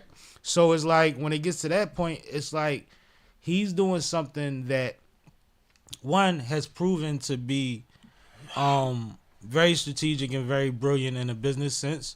But it's like his timing with all of this shit is perfect. The announcements, the back-to-back things. It's like a real rollout that came out of a moment. It's hard to get a good rollout out of a moment. This shit like a 30-0 run on a basketball game. It's ridiculous at this point, you know bro. Like, he's snapping and he's doing every part of it right. Like, when we realize the part he missed, it's not going to matter. It's going to be like, shit, he could have did that. Well, I see why he kind of just said, fuck it. Like, well, and that's how crazy it looks. Especially because it's coming from Kendrick. Like, he's the type that just drops an album and doesn't really say much. Right. So for him to be doing all of this back to back to back, it's like, oh shit, no, he's outside. Yeah. He's one of the legends for having the best back to back 4 tweets because they was far apart and they was relevant. It's like he's still not saying of it. He's just dropping shit. Even if you look at the commercials, right? He's talking like one of those old videos that we used to watch, like back in the day when they're like, yeah, well, this is how you do a crossover. Like he don't. It's not even about nothing. Yeah. It's like it's so plain, and it's like, all right, did you notice the imagery? Right. Did you see the artistic? Like it's all of that. It ain't what he's saying. So it's like it's so dope to watch. It is so ill to watch people try to flip everything that he does as if he hasn't always been a brain. Yeah. He's a brain and he's a talent. And I'd be remiss if we don't speak to the fact that SZA is also on this tour. Yo. Do you know how crazy that is? Yeah, she's Lit. Do you know what that audience look like when a generation full of young women that think SZA is Beyonce? Every woman, or every Rihanna? man. It's gonna be the ultimate date night of the year. Yeah, My God, yo. that's heavy. Shout out Dot. Shout out the West. They snapping right now. I just heard a new song off Snoop new album that drops this weekend. I was listening to the Kendrick album. I can't really get all the way into it because he got a crazy beat selection. I gotta sit down and snapping on just that not joint. do that. I know I caught a couple joints that was like crazy, but like some of his beat selections be off of me. I don't be like really rocking with On all that of it. album, I love all of that shit. It's a lot of transition type shit. You know what I'm saying? No, everything transitions. Yeah. Weird.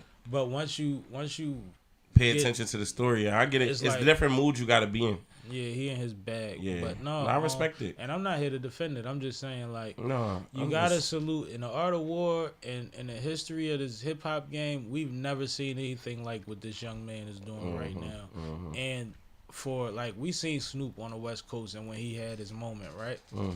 How many people got to stand next to Snoop in that moment and get their shit off as Right. artists? right. No disrespect to Snoop. MC Hammer hired 100 motherfuckers from his crib, from his hood, right? Right. But we see so many people on the top of the charts right now because he got 7 out of the top 10 at the beginning of the week. You know what I mean?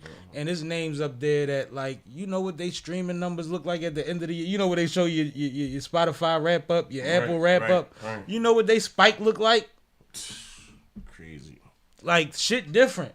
Everybody want to talk to everybody on there to find out, so what was it like when you got the call? When did y'all do it? Was he there? Everybody's getting asked them questions now, and that's a part of the project. It's like, I don't think people understand, like, this is how you bring your city up or bring the coast back or whatever you want to call it. This is what you do. This is what you do. So No, Kendrick doing his fucking thing. he's This is snapping year. out, man. That motherfucker could put out a Calypso album next week that I hate, and I wouldn't give a fuck. I wouldn't give a fuck because he gave me what I want. He'll get back to us later. We not used to him dropping this much. Yeah. We know he got something else coming. Mm-hmm. So like, I'll wait for the thing. If you want to do a passion project, go ahead do your thing. Like I ain't Right. gonna judge you. You Al Pacino, come right back. Mm-hmm. I know you gotta play a blind man for a minute, but come back and be a gangster in a minute. Mm-hmm. It's okay. It's all right. So let's move on to this. One of the things that has been going on, kind of as a result of the Drake lawsuits, is there's been a renewed conversation about What Russ been talking about for the last 10 years. Sure. money in the music industry. What Russ been talking about for the And last 10 years. how Smart shit. artists need to pay in order to get their music played in certain places. Someone told me that shit a long time ago. He said it ain't about the music, it's about going up against Walmart. Right. Mm.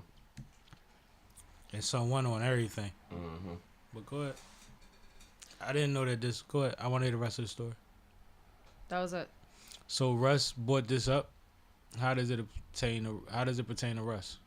No, he was in the interview and he was just speaking about it, like Recently. yeah. And then I also that's what I was saying, like it kind of ties into the whole situation with what Drake came out and said or whatever the case may be. But you know, it's crazy because it's like for real artists that like really wanna aspire to do this thing and be competitive and play the game, is like kind of like all hope is like out the window, like in certain aspects, because it's like how can you compare a kid that's like 18 19 years old, fresh out of high school, coming from nothing, with the craziest talent, right?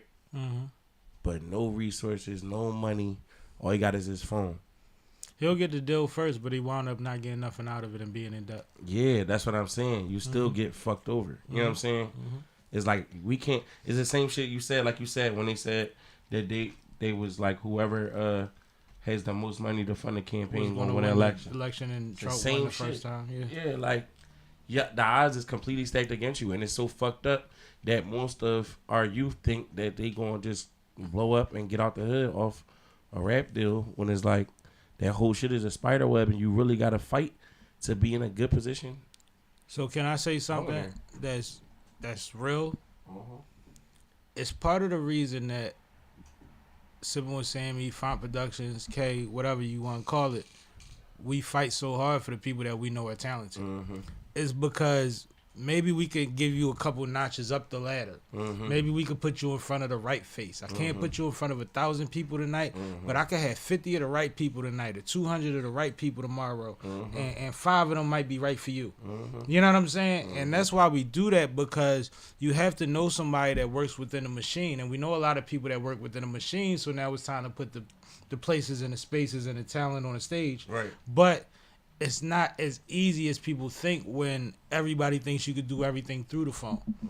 But what you realize is when you go to places where people are networking, you see the same people networking, and then in 6 months you see progress. Yeah, that's true. You see what I'm saying? So it's like, You see the growth in their network. don't get discouraged because everybody say cream ride to the top. No, there's a lot of it's a lot of mental that goes into being talented as a an entertainer. No, for sure. I don't want to just say artist. As an entertainer, as somebody that has to be seen. When you hit them highs and lows, sometimes they hit very hard. Very, very hard. And a lot of people don't make it to the point of, well, I got through it. Some people just go and work at Walmart. Like, look at what you call it. Some motherfuckers become lawyers. Like, all type of shit. You never know. Like, congressmen. I was so happy for the young boy, Hakeem Bashir. Okay. You know what I'm saying? I Yeah. used to see him at showcases, local shit. Some of the shit that me and you have seen some of the same people at. He used to be at the same shit I used to be You at, know what I'm too. saying? Yeah. Going crazy. Yep. Like, He was talented. whatever he was doing, He had was the going effect. hard with it. Yeah. He had the effect. You was watching it. You know what I'm saying? Yep.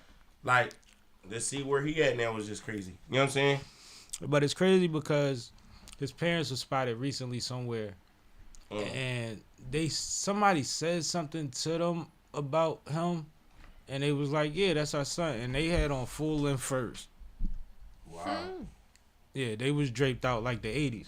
Good for them. So whatever it is, you know, God bless him. But no, I remember. And what's crazy is he's another one of the ones where when he got popping, because he got popping in a way I didn't remember him from, niggas had to be like, "You remember that show at the John? He was at the other one too.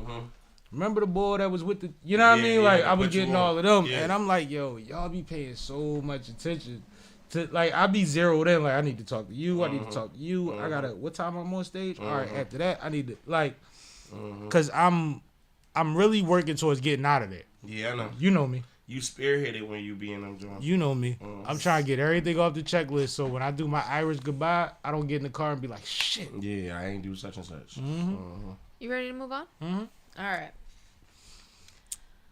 Shout out Russ though, because he's always been preaching independence and always been willing to give information, and he's caught a lot of backlash from that. So salute to Russ, man. Let's talk about this situation.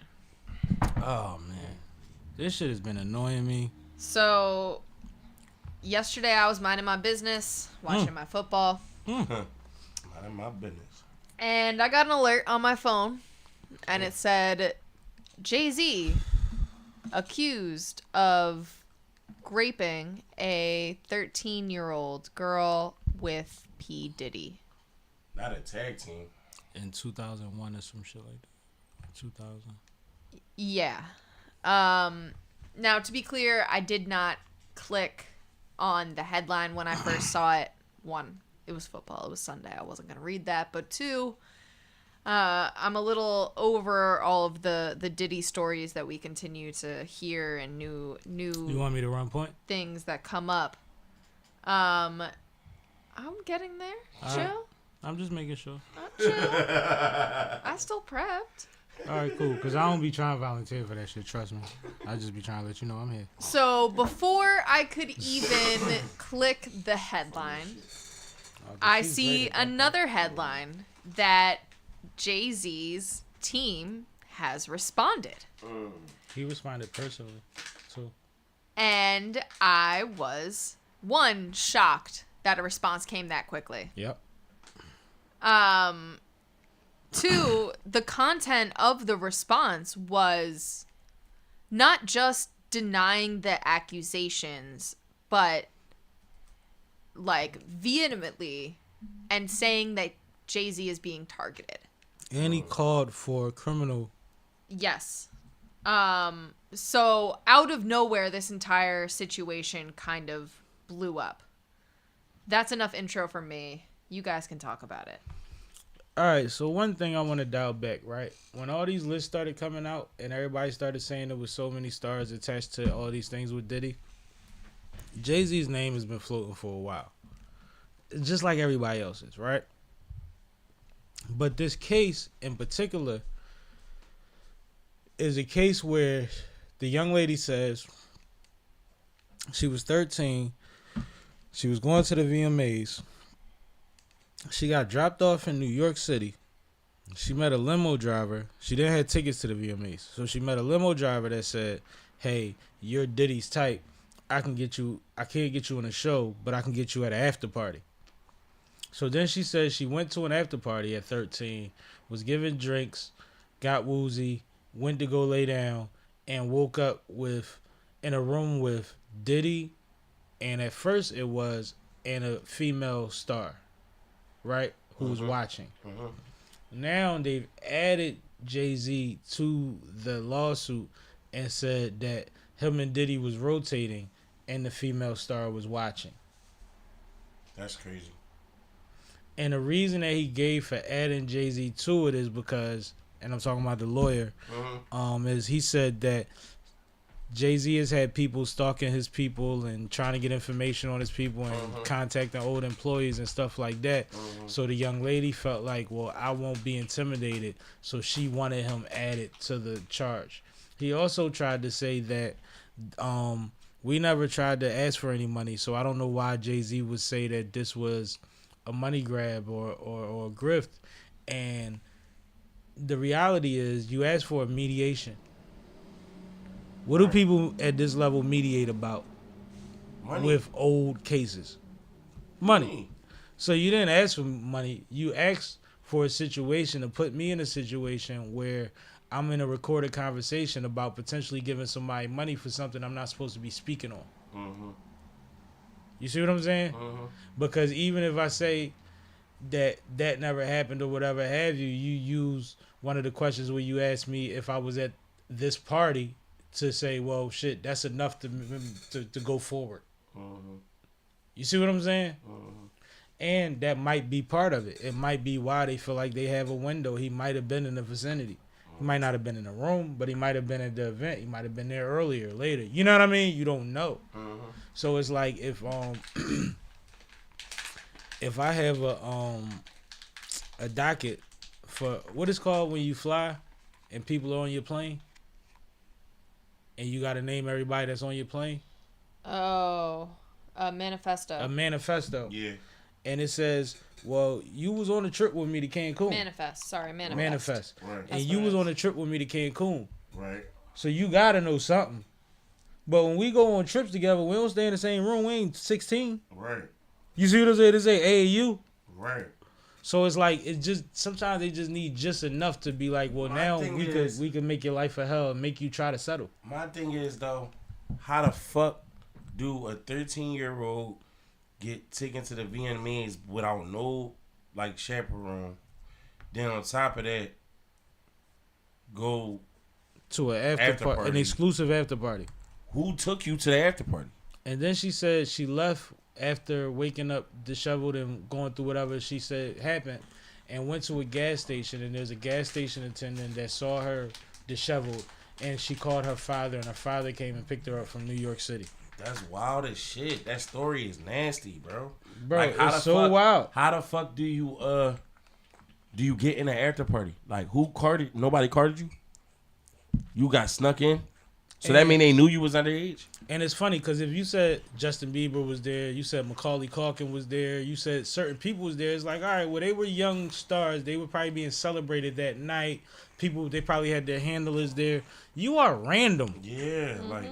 You was not on the Disney Channel. Don't nobody know you, so it's like. So why would you be able to float? You not nobody's niece or nothing? Like I didn't bring my daughter to the red carpet. General admission to a private party. Yeah, that's wild. Like, let's I say, ain't gonna lie. I mean, I can't picture like everybody can't get to the penthouse, but I can't see like the motive in it. Like with two both rich niggas that's lit and could probably hump on who the fuck ever. To just get a random girl up. To get a random 13-year-old. What's the draw?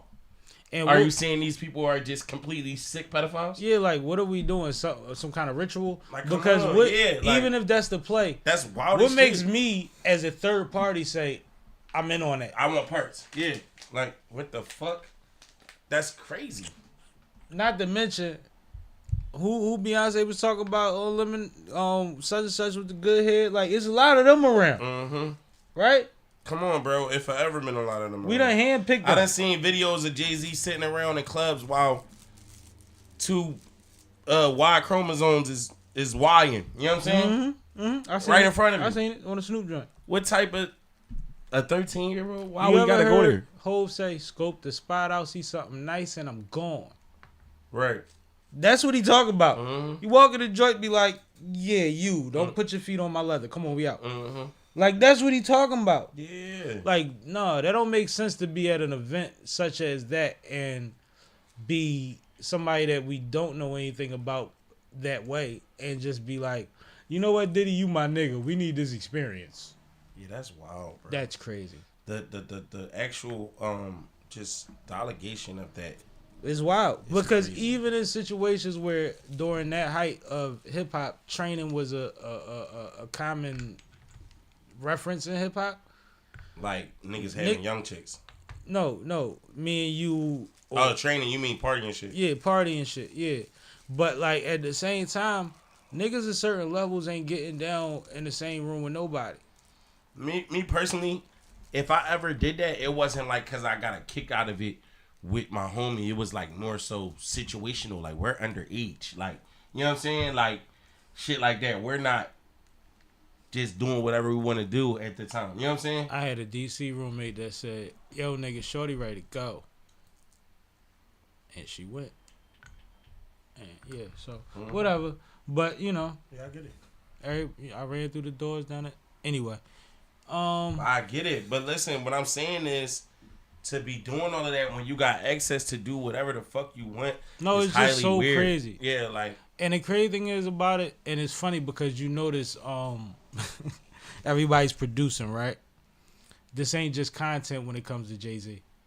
Everybody that I've heard from our community report on this story played a Jay-Z instrumental or 3 under it while they talked about it. Everybody's in support. Nah, fuck that though. Did you hear the of Hov? Did you hear Hov response? Yeah, the response was decent. decent. Crazy. It was damn near a freestyle. No, he had bars in the response. Yeah, that's what I'm saying. He had bars in the response. Yeah. But like, I wish we could play I didn't want K to read all of that. It's a lot. Mm-hmm. It's a lot. It's long. But yeah, he but this is how he addresses things, and it's crazy because we was just talking about don't do that. We was just talking about Boy Wonder up in the 6 and how his business might be threatened by certain things being said in the song. And it's like, this is a legal case, and this is homie with the NFL situation. Like, you don't think he's going to... Man, and that's the other thing.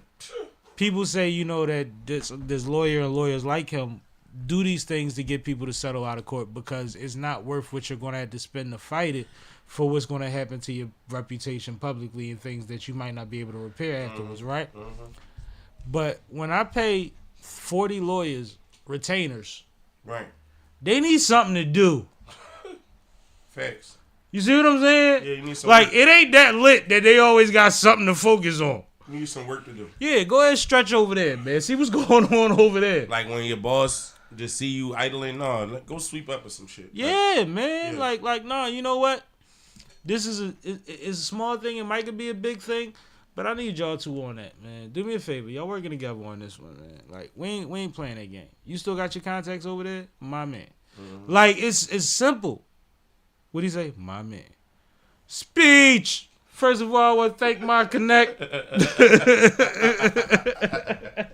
Yo, you stupid as shit. Nah. K, we bugging? No. No, but I hate this. I hate that his name came up in this, and I don't believe Hov did that. But we don't know if there's some freaky deaky shit up in a play like that we wasn't privy to. And it's funny because I saw somebody say, well, he had Foxy and Aaliyah when they was young. And I'm like, I don't really know if that adds up the way y'all adding it. But whatever. I'll check tomorrow. Well, who knows? Keith Lee versus Ocho. Oh, that's where you want to go? I don't know. Where was you going? That's fine. We can go there. Leave my lighter alone. I think that's my lighter, you nut. You just at my house. It's my lighter. No, it's not. I had a red lighter and I That's got one. not your lighter, bro. Kay, is that his lighter? No, that's my lighter that became his lighter. See? Stop. So you stole the lighter from Kay, and then you try to tell me that you ain't stole it from me. How you even know? Because I stole it a week ago. That's crazy. Like, you bugging. You bugging. Go ahead, Kay. All right. Lighter thief. So No, you trying to make me a thief so you can steal my lighter. That's the weirdest shit I ever heard in my life. I don't want to steal it. Go ahead. So Keith Lee is a TikTok food critic. He is also a, I guess, former MMA fighter. He hasn't officially retired, but yeah. So he was on Club Shay Shay. Was it Club Shay Shay? Yeah. Okay. He was on Club Shay Shay with Shannon Sharp, and he was talking about whether he would get back in the ring. Great episode, by the way. Or do some sort of a celebrity matchup. Mm-hmm. And one of the names that was floated to him was Well, you know Ocho. Exactly. Shannon Sharp's co-host on Nightcap, Ocho Cinco. So what do you think about this potential matchup? I think that the energy that You don't even watch boxing. Sorry, no, go ahead. do watch boxing. I'm not. You probably more informed on boxing than I am, but I do watch boxing. Nah, I know. I'm fucking with you. Go ahead. And I was in MMA at one point, but Right. it became a lot. Yeah, it gets to be that. Yeah, but what I think about it is, I think that with the energy that Ocho approaches things with, like, well, I used to run a 4-4 in the hurdles, and he used to parachute when he was in middle school, and he used to, you know what I mean? Like, it's like he comes in with it lighthearted, just as somebody that's athletic and not afraid to try things, right? And I think that Keith Lee's approach when he was talking about this was the same kind of energy. It was like, my wife don't want me to get back into it seriously, but something like me and Ocho, I could kind of do that just to, you know what I mean? So I think it'd be fun. I think it would be dope. I think it could be on a something that could be promoted. Like, not necessarily something with them as the headliners, as the main event. But I think it would be fun to see. I think, similar to what Gilly and Wallow doing in a couple weeks. Yeah. It's like there's space for this. And Keith Lee actually has the skill set. Like, and listening to him talk about his fighting career, and he's overweight at this point. But what he's saying is for Ocho is underweight for anybody that's going to beat him for his skill set. Yeah. You see what I'm saying? Yeah. So it's like he would train, but I think it would be dope. I think it would be fire. I loved Ocho's response, as always, because he always leads with love, but he talk his shit. Right. And I think that those are two personalities that the build up would be fun. I think they got 3 face-offs, so to speak. You know what I mean? I gotta watch the guy Keith Lee. I never seen him rumble. Yeah, watch him, look him up, because I'm sure since he went famous, a lot of that stuff is popping up. At least some of that stuff, because he wasn't a main guy, so some of those people probably leaking videos that they was holding on to now at this point. Yeah. No, but I think they. And he's fought overseas and all of that. I mean, it's just the age difference. That's going to be the biggest thing. Well, and that's the thing, and that's why I'm saying, like, I believe this would be considered exhibition, right? But you also have an age difference and 2 people that are dogs when it comes to striking and energy and Yeah, so I think it'll be fun, man. I think Keith will get him out of there, but he'll make it fun. Right. I think so. But I love that Ocho is somebody that is like, you could put up there the Any Athletic Challenge and we'd be like, you know what? I'll watch it. Yeah. I ain't gonna lie to He's you. That that thing dedicated like, as an athlete. yeah, it's like fuck it. Mm-hmm. He's a super athlete. Right. So sometimes you got that boy in your neighborhood that could dance, do backflips, run track, play football and basketball, Yeah. and he was a mean catcher in the outfield. You like, I how get the it. hell? I get it. Ocho one of them, man. We all grew up with one or two of them. But I thought that this was all fun. I thought it was interesting. I like that it came up, and I like that. I like how they responded to it, cause Sharp threw that out there. What you think, Kay? Ocho or Keith Lee? I think Keith Lee. Based on Experience. yeah, that's enough for me. That's enough for me. I think that's it. No, because I mean, like, one of the things that Keith Lee was talking about in his Club Shay Shay episode is when you're a fighter, you have to like turn on a different part of you and then be able to turn it off. And like, I'm sure Ocho has gotten into street fights, but when you don't fight professionally, it might be tough to turn that switch. Ocho will go there trying some fun Without being triggered. Yeah. And I think that Keith Lee's going to turn that switch and he's going to be a fighter.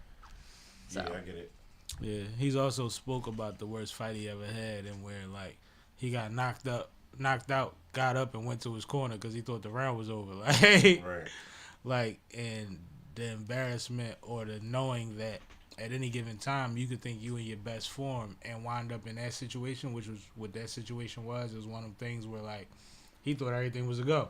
Right. It wasn't like he had a bad camp or whatever have you. He thought he was cool. Mm-hmm. Like he had it, and he woke up and didn't realize he woke up. Right. Yeah. So it's like I don't think he would let that happen again. I don't think Ocho knows what that is, Yeah, that's true. or has the pressure of that mattering so much for his career. You see what I'm saying? Like he's still a football player.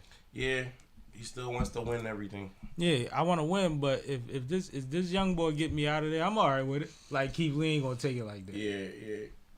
That's how I think it would line up. I think he would want to win, but I think he would be all right and be right back. But on them the nightcap. exhibitions, I don't trust none of them exhibitions though. I think exhibitions is still dangerous. I think they dangerous because everybody can't might not follow script to a T. But I think they have outlines on them. I think depending on what you're talking about, I think there's certain things that are like wrestling. It is scripted. But even in wrestling, there's that part where y'all get y'all shit off until it matters. You know what I'm saying? Still fuck each other up, and then we going to run the storyline. Then we going to see why you lose this fight. Right. You know what I'm saying? So I think that, and even in that, it's entertainment. Yeah. Even in that, once somebody tell you it's exhibition, it's like, did you or did you not get your money's worth? Sometimes we don't, and in the age of the internet, we always want to know the back door, and you know what I mean? Yeah. Before, the only way that existed before was in magic. Remember, people used to expose magicians. He used to be the boy with the mask on his face. He never showed his face and shit. So it's like, yeah, now we don't need to know so much. We need to be entertained. Right. Are you not entertained?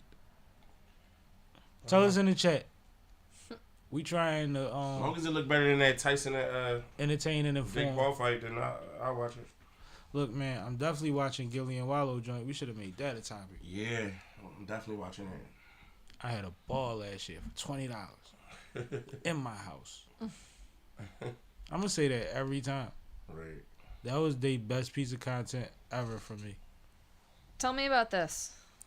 All right, so Lonzo Ball, also who is part of or was part of Big Baller Brand, which was a brand started by his father, which was a sneaker company. They had sneakers, basketball sneakers, slides, casual sneakers, a lot of merch, and they were doing pop-ups and going everywhere and selling a lot of it. They had a site where people could order it. They supposed to have their own manufacturing situation. It took a long time for a lot of people to get their merch or their product, I should say, because it's not merch. Also, they had an issue with one of the people that was in charge of Big Baller Brand that was entrusted by the family to run a lot of things, and they said he was embezzling money. And they got rid of him, and that became a thing. And then we didn't really hear much about the brand after that. After that, it kind of went cold. Now, Lonzo Ball is saying, and this is funny because I remember when Lonzo Ball first got to the league, he might wear the Big Baller Brand sneakers in the first quarter, and then wear Nikes in the second quarter, and then wear Adidas in the third quarter, or like not wear them the next game, wear Kobe's the next game. Like I've seen him do certain things, and I remember his dad LeVar saying, "Well, Big Baller Brand, you a owner, but you get to wear whatever you want. We ain't like them." And I knew at that time that they was covering for something. Right. So I think that what I'm hearing is the shoe that originally they were using was a shoe where even if it was functioning at its highest level, you had to switch shoes at halftime. Right. It wasn't going to hold you down through a whole NBA game. But what Lonzo Ball is saying after coming from one of the biggest breaks and returns in NBA history, if not the biggest, he had 1,000 days off or something like that, and he just returned from an injury, and he's playing pretty good. He's blaming his injury on the Big Baller Brand shoe. Wow. Adidas has been blamed in the past for a lot of people's crucial injuries. Certain sneaker brands and designs have been attributed. I never heard that before. That's crazy. Yeah, to why some people's careers ended early.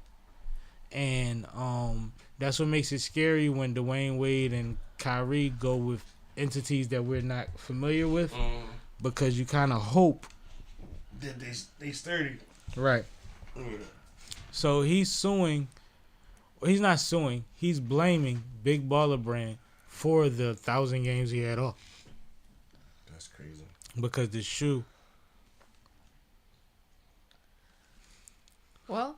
Which ultimately means he's suing his father's company that in the beginning they made it seem like he was a partner in. Well, not suing, but blaming. Yeah, blaming. I'm sorry. Blaming. Which may lead to something else. Right. But I do want to say shout out to him because he did just get back on the court. Yeah, he's been doing pretty decent for the layoff. And Lonzo is a generational talent. But the reason that your prime is because you have time to work up to it. You see what I'm saying? Yeah. You can't just go straight to your prime. Yeah, so when... So I be trying to tell my young niggas, like, take time to build up to this shit. Like, it's a marathon. It's not a sprint. Like, so when you got that much time off that you know he couldn't...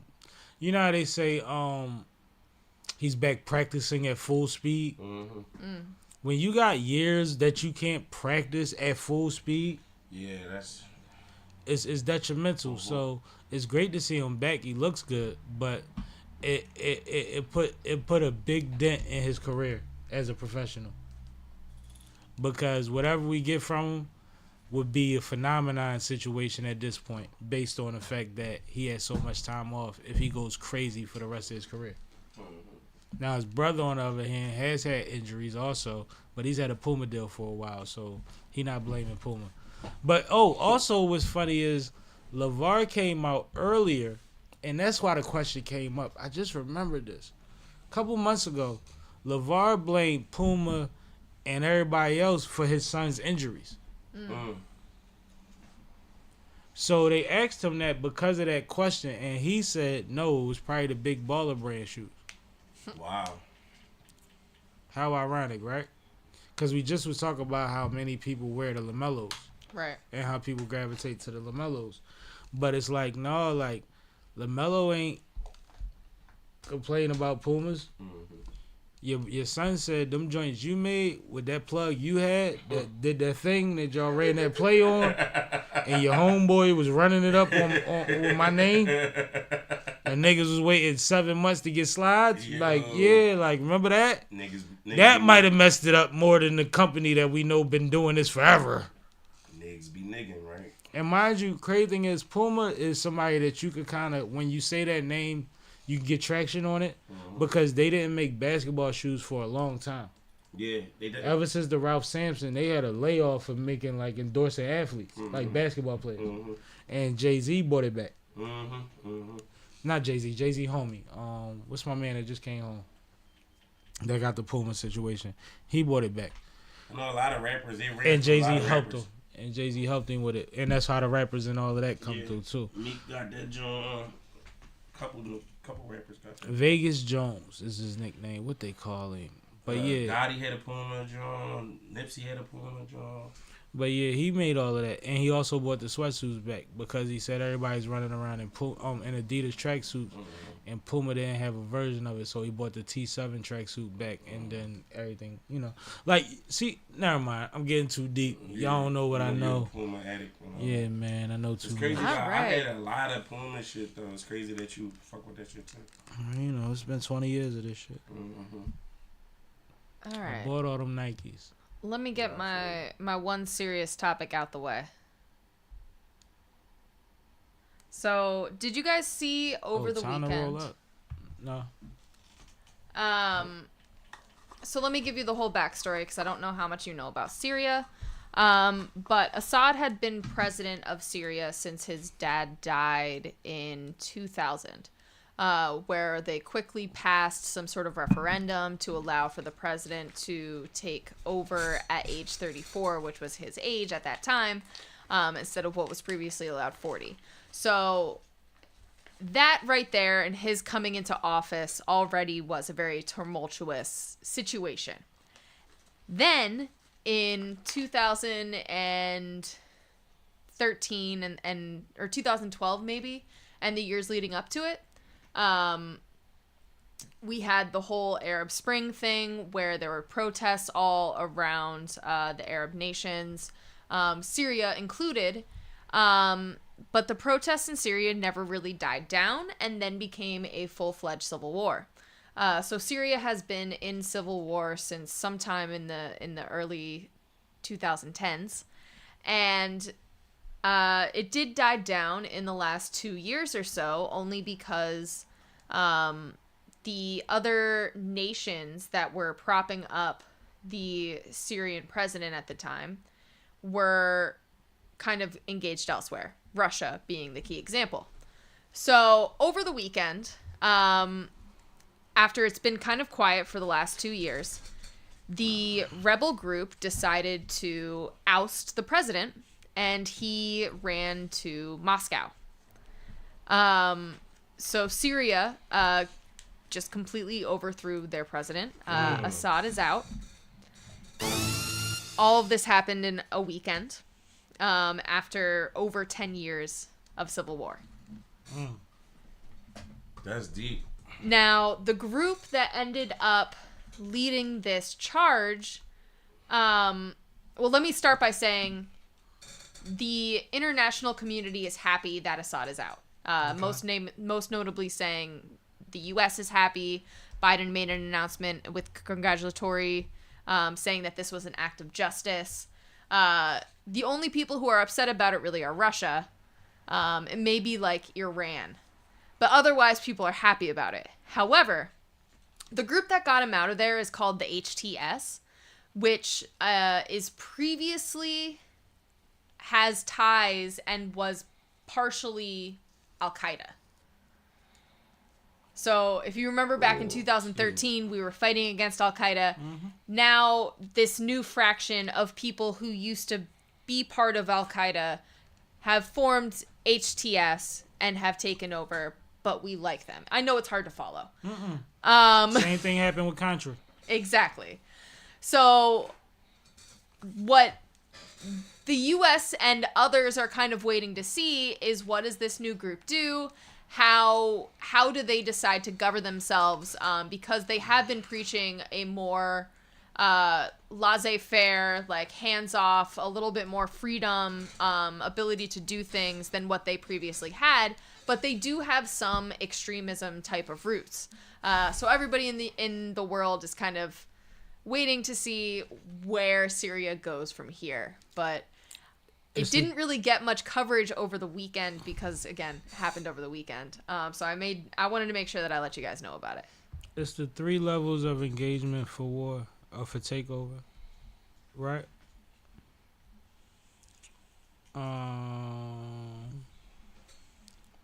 Let me see if I can bring them up real quick so I can say them specifically.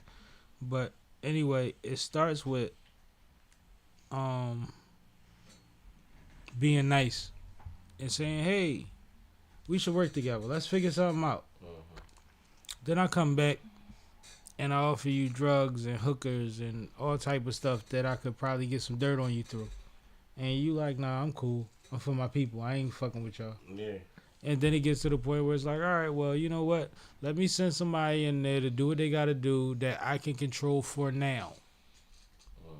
It's not about long-time control because you put yourself in a position where you feel like at this level, they function because of me. When I cut off the faucet's cut off. You see what I'm saying? So it seems like just regular business practice when it comes to these kind of situations for me. If you really think about it, especially we talking about a country that's been going through something for 10 years and people are excited to get somebody that they know what they're going to do out of power and somebody that they're a little afraid of what they're going to do into power. That's really how it usually goes. Right. That's not abnormal. Right. Well, so something else that's happening simultaneously. While this is going on, remember a couple of weeks ago I told you that Israel had just signed a ceasefire with Lebanon? Well, in the midst of all of this stuff going on in Syria, they decided to move into some disputed territory between Israel and Syria. And that can be what they are saying that is habitual line stepping. Oh. Out of self-defense to stabilize the area, whatever. But it could be seen as a land grab.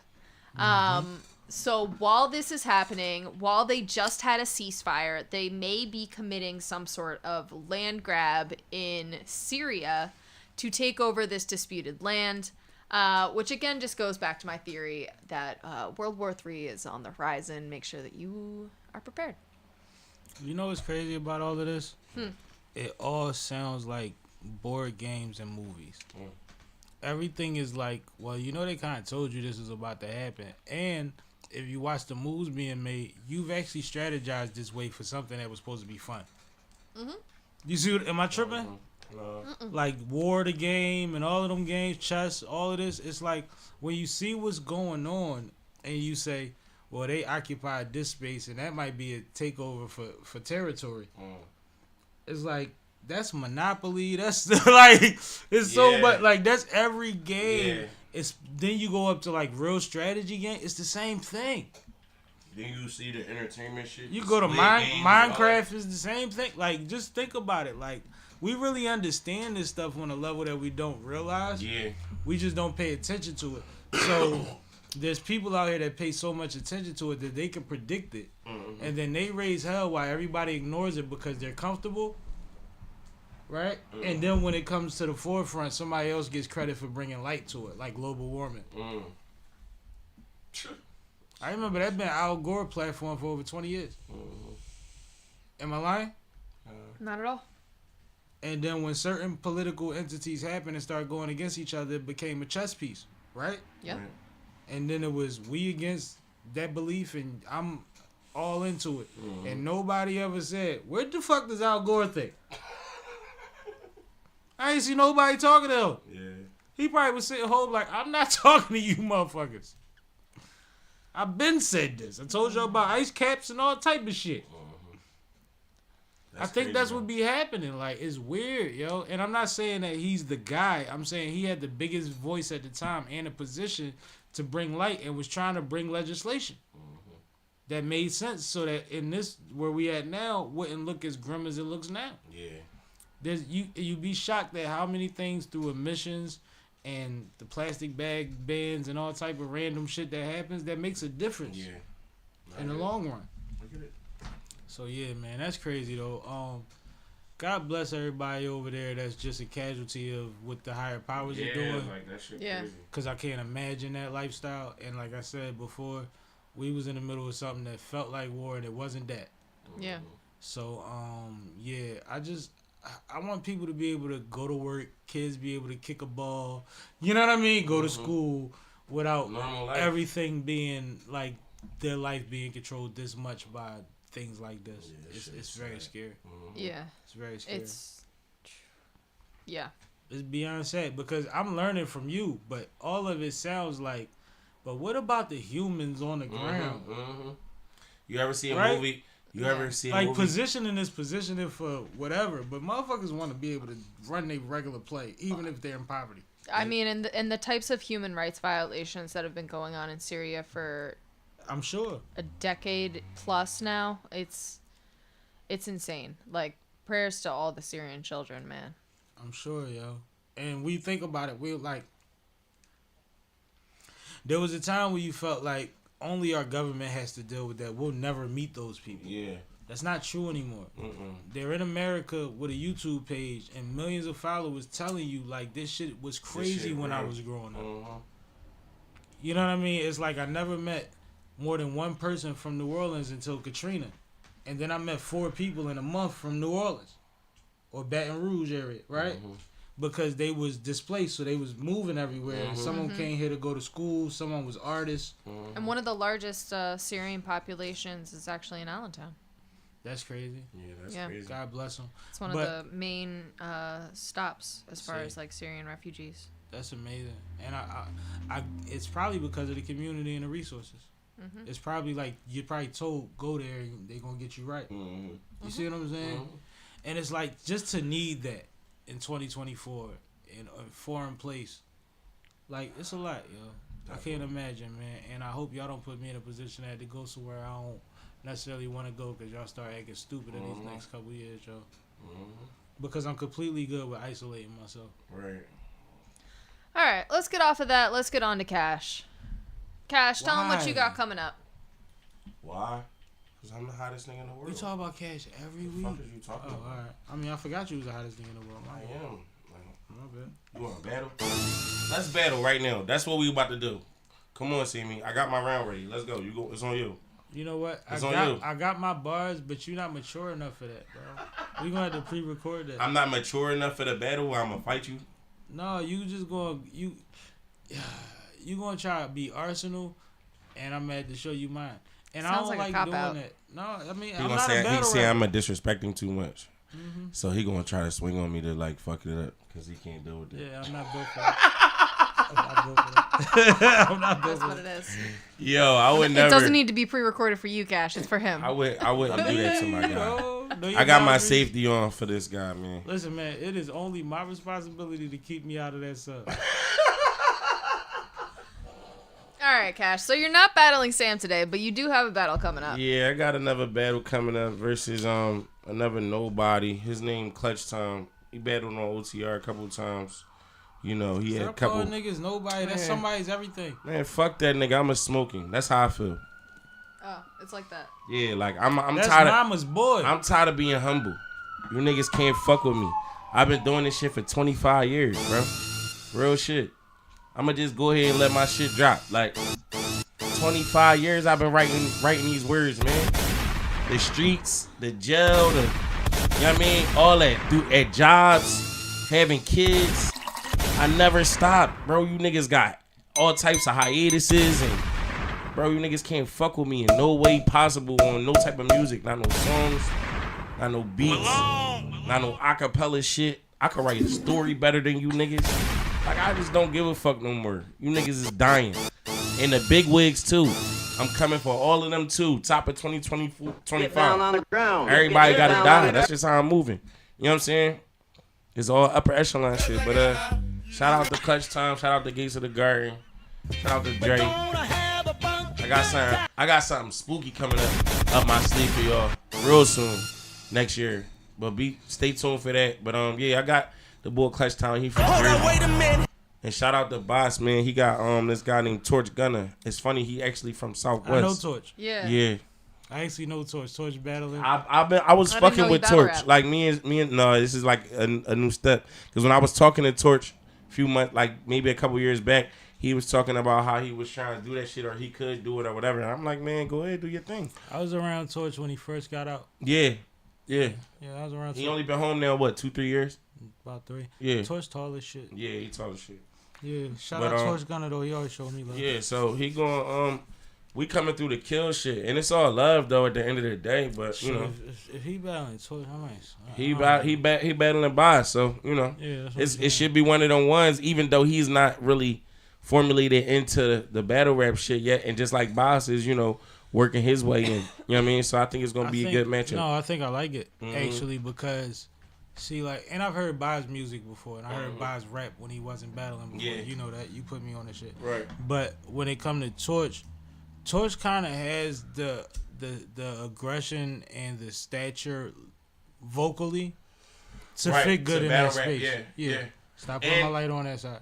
And not to mention that he's just he's of the culture and the age bracket and all of the demographics of the DVD era and battle rap and shit like that. So it's like not like you could be a stranger to it at all. There's no way you could be. And that's what I was thinking too. Like I don't think that how some people come into it because niggas be like, you should battle. I think he already know what's going on. Yeah. You know what I'm saying? I think he be at battles. Oh, all right. Like I pop up at Battle Academy events and shit. He know what he doing. He been being sneaky. I ain't seen Torch in over a year, but that's what's up. But yeah, shout out to him. It's all love. Because he from the end too. He from the 5, I think. Yeah, from Southwest. So. And it's funny because I'm looking at his stature. He could be somebody that people look at like a bully. You know how the battle always had bullies and shit. Yeah. He could bring that energy, and motherfuckers would be like, you know how a nigga would battle a female and be like, what I look like being all big, talking to her crazy. Like he that type of stature. Yeah, but that's my thing though, right? I know I be inspiring a lot of you niggas because way I did this shit. You know what I'm saying? I was doing music for a minute. And I was just vibing. You would see me do a show, a freestyle, all that. Then I bust out with the battle rap shit, bro. It only been 3 years.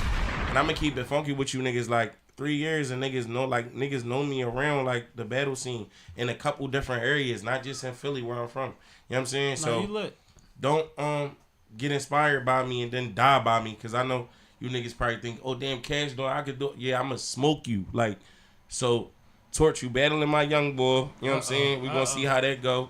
Don't come my way. Stay out my way, please. I ain't playing with none of you niggas. You literally just asked him to put you on a list. Who you think you fooling, bro? I watch battle rap all the time. You literally just said, Torch, if you beat my young boy, I'm coming for your head. That's literally what you just said, I don't gotta battle him. This is his first battle. K, am I bugging? I'm talking shit. I heard it, Sam. That's literally what. No. I said don't get inspired by me and then die by me. Yeah, that's what I said. Yeah, but like no. Who said he was inspired by you? That's not even cool. He could be. But I'm then what you really said was, no, it's not what I really said. Yo, homie, you about to battle my youngin'. If this don't go how I feel fit, I'ma drown you. That's what you just said.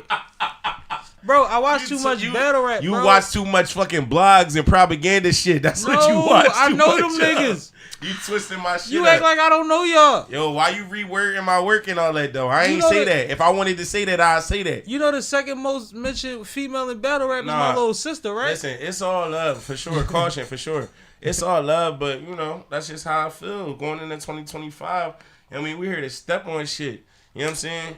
So no, but I see what you did there. You want to act like that ain't what you did there. That's cool. Anywho, we'll wait. But no, when it happened, when it become a thing, we clipping this shit again.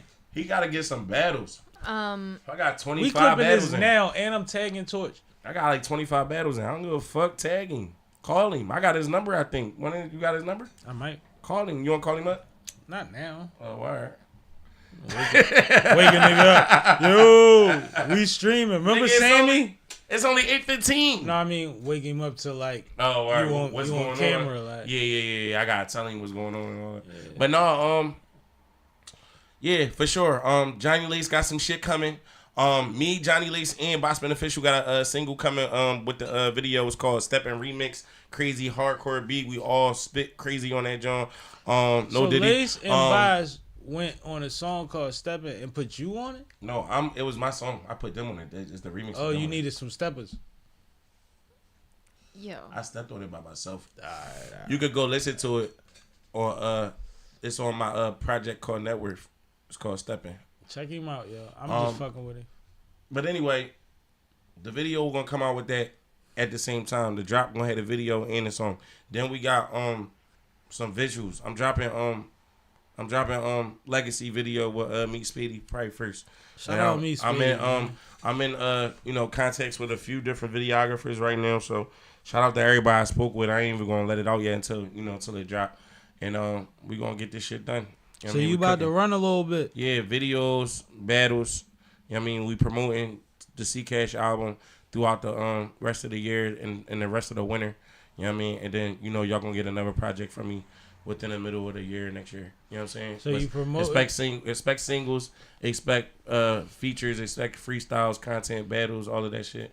Expect me here every Monday fucking with this guy, even though he got my fucking nerves. You know what I'm saying? But let's be clear. Promoting the CCASH project through the spring. Yeah, all the way. Yeah, for Don't sure. tell. Stopping. We promoting the CCASH project through the spring. Right, I got you. And beyond, but after that, you said 6 months in, which is right after my birthday, you gonna have another project. So the project is here already. I just gotta. No, I'm saying you gonna roll out another one. Yeah. So through the spring for sure, like whatever makes sense, pulling up. Let's do it. Mm-hmm. Let's do it. I just want to be clear. Okay. All right. Yes. Your turn. Oh. All right. Let's move on. Talk about my favorite topic of the night, the WNBA. Yo, K be bodying the WNBA shit, yo. No shit. I gotta pick. I'll be right back. Love y'all. Just go do it. I'm just saying, I don't want to be like, oh, the WNBA, and then I'm The camera not even on. fuck you, Ken. They didn't even know. They didn't know. They didn't. They had no idea. So the WNBA expansion draft was last week, as we've been talking about, and there were quite a few surprises. So, just to run through it pretty quick, you have Tyme from the Indiana Fever, which was a huge shock to folks because she had been vibing so well with Caitlin Clark. They thought for sure she would be protected, but she wasn't. So she was selected from Indiana. Great you pickup. also have Kate Martin, which was a huge pickup. Huge pickup. You have, sorry, I'm trying to read this. Kayla Thornton, another great pickup. Veronica Burton, Cecilia Zindalicini, Stephanie Talbot, Monique Billings, Carla Liete. She tough. Yeah, she's from France. She tough. And Alana Rupert. Yes. I think that's what that says. Yeah. So overall, this is an interesting start to their team. They're clearly going after players who hustle, players who are dogs, who are looking for an opportunity. And I think that makes sense going into their first year as a team. Now, keep in mind, the free agency period does not open up until the new year begins. But they do have a lot of room in their salary cap. So expect them to pick up one or two key free agents to round out this roster. And they also have some pretty early round draft picks as well. So this could be an interesting squad to go in for their first season. What do you think, Sam? I'm interested to know, and you might have said this on a prior episode, where do they wind up in the draft? I did say that. Let me look that up quick. Like, what does, as an expansion team, and I know that the WNBA is really strict on the bottom team always damn near gets the first pick, but where do they factor into that? Because I'm looking at what the lineup is, right? And I think that if you know anything about half of these players, they did pretty good. So they have like a core, but I don't see. I see star potential. I see former star. I don't see like star. Does that make sense? Yeah. So it's like if they can get somebody by pick 5. Well, they have pick number 5. Exactly. That's crazy. No, They because have pick number 5. it makes sense ratio wise. Yeah, I get it. If you is that the right term, Kay? Yeah. And they also need to find some height. So overwhelmingly during this expansion draft, they chose guards. Yep. Which is great because that was the talent that was available to them. Of course, the teams are going to protect their bigs. But there are quite a few bigs who are free agents this year. So I'm definitely going to keep my eye on this as this moves forward, moving into the new year. They'll bulk up through free agency, and they'll get a face through the draft, or they'll build a face and get a component through the draft, right? Yeah, either or. We'll see. I mean, I like it. I'm excited about it. I like Draymond wearing the jersey courtside during the game when he was sitting out over the hoodie. I sent the picture to K. K said, why is he wearing his jersey over his sweatshirt on the sideline? I'm like, did you look at it? I hear how This is the thing too. you've been excited about the whole time. He literally has the logo on. Oh, we got some stuff in the chat. What's going on? Gloria said, hello, my name is Gloria. Hey, Gloria. I'm a gay lesbian with a prolapsed uterus that smells like quiche. Wow. I'm going to die. Please pray for my vaginal healing. God bless you and my panty clam. Well, guess what? If any of that is true, I'm praying for you. If it's not true, I'm still praying for you because you typed that shit. So, all good, Gloria.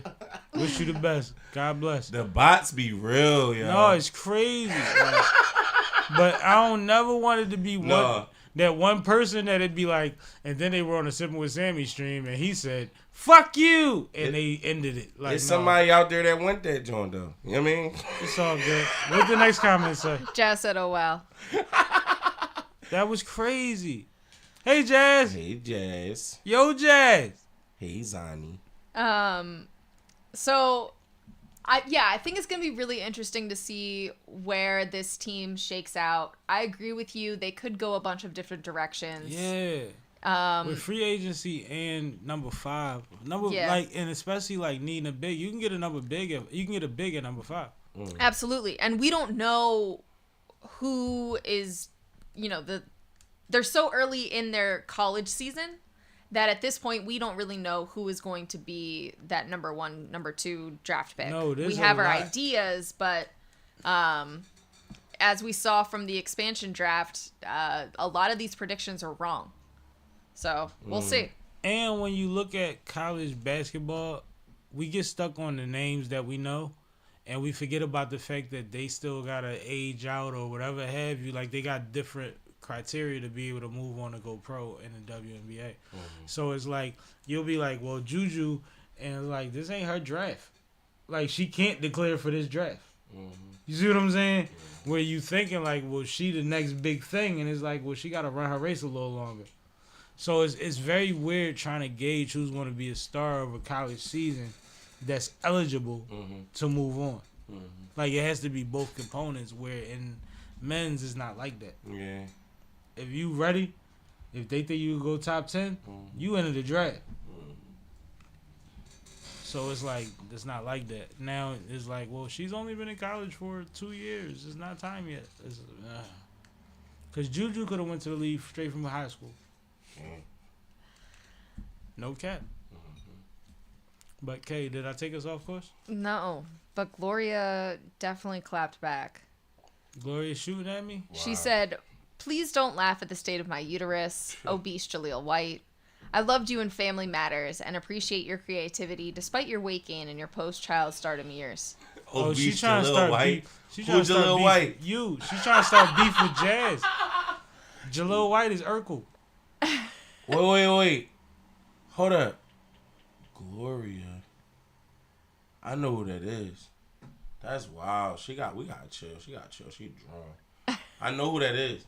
You gotta chill, sweetheart. I ain't with all that internet beefing and shit. I'm a real person.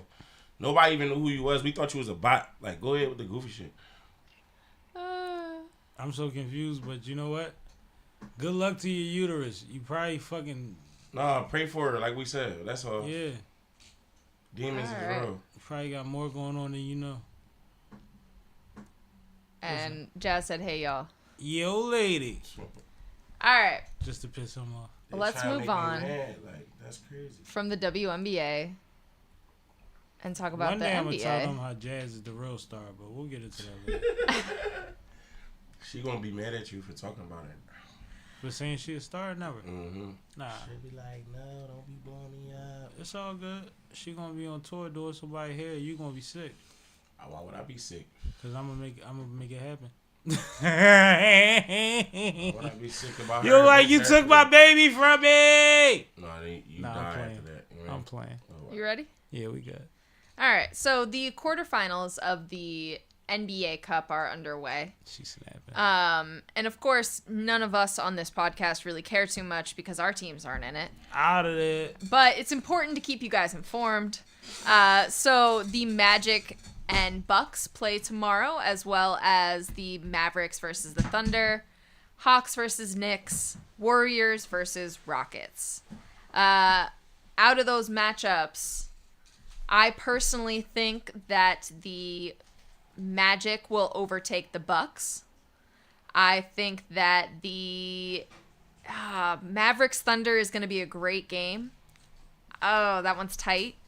I think that the Mavericks are going to beat the Thunder. The Knicks are going to beat the Hawks. And the Rockets are going to take over the Warriors. Those are my picks. Sam, what do you think?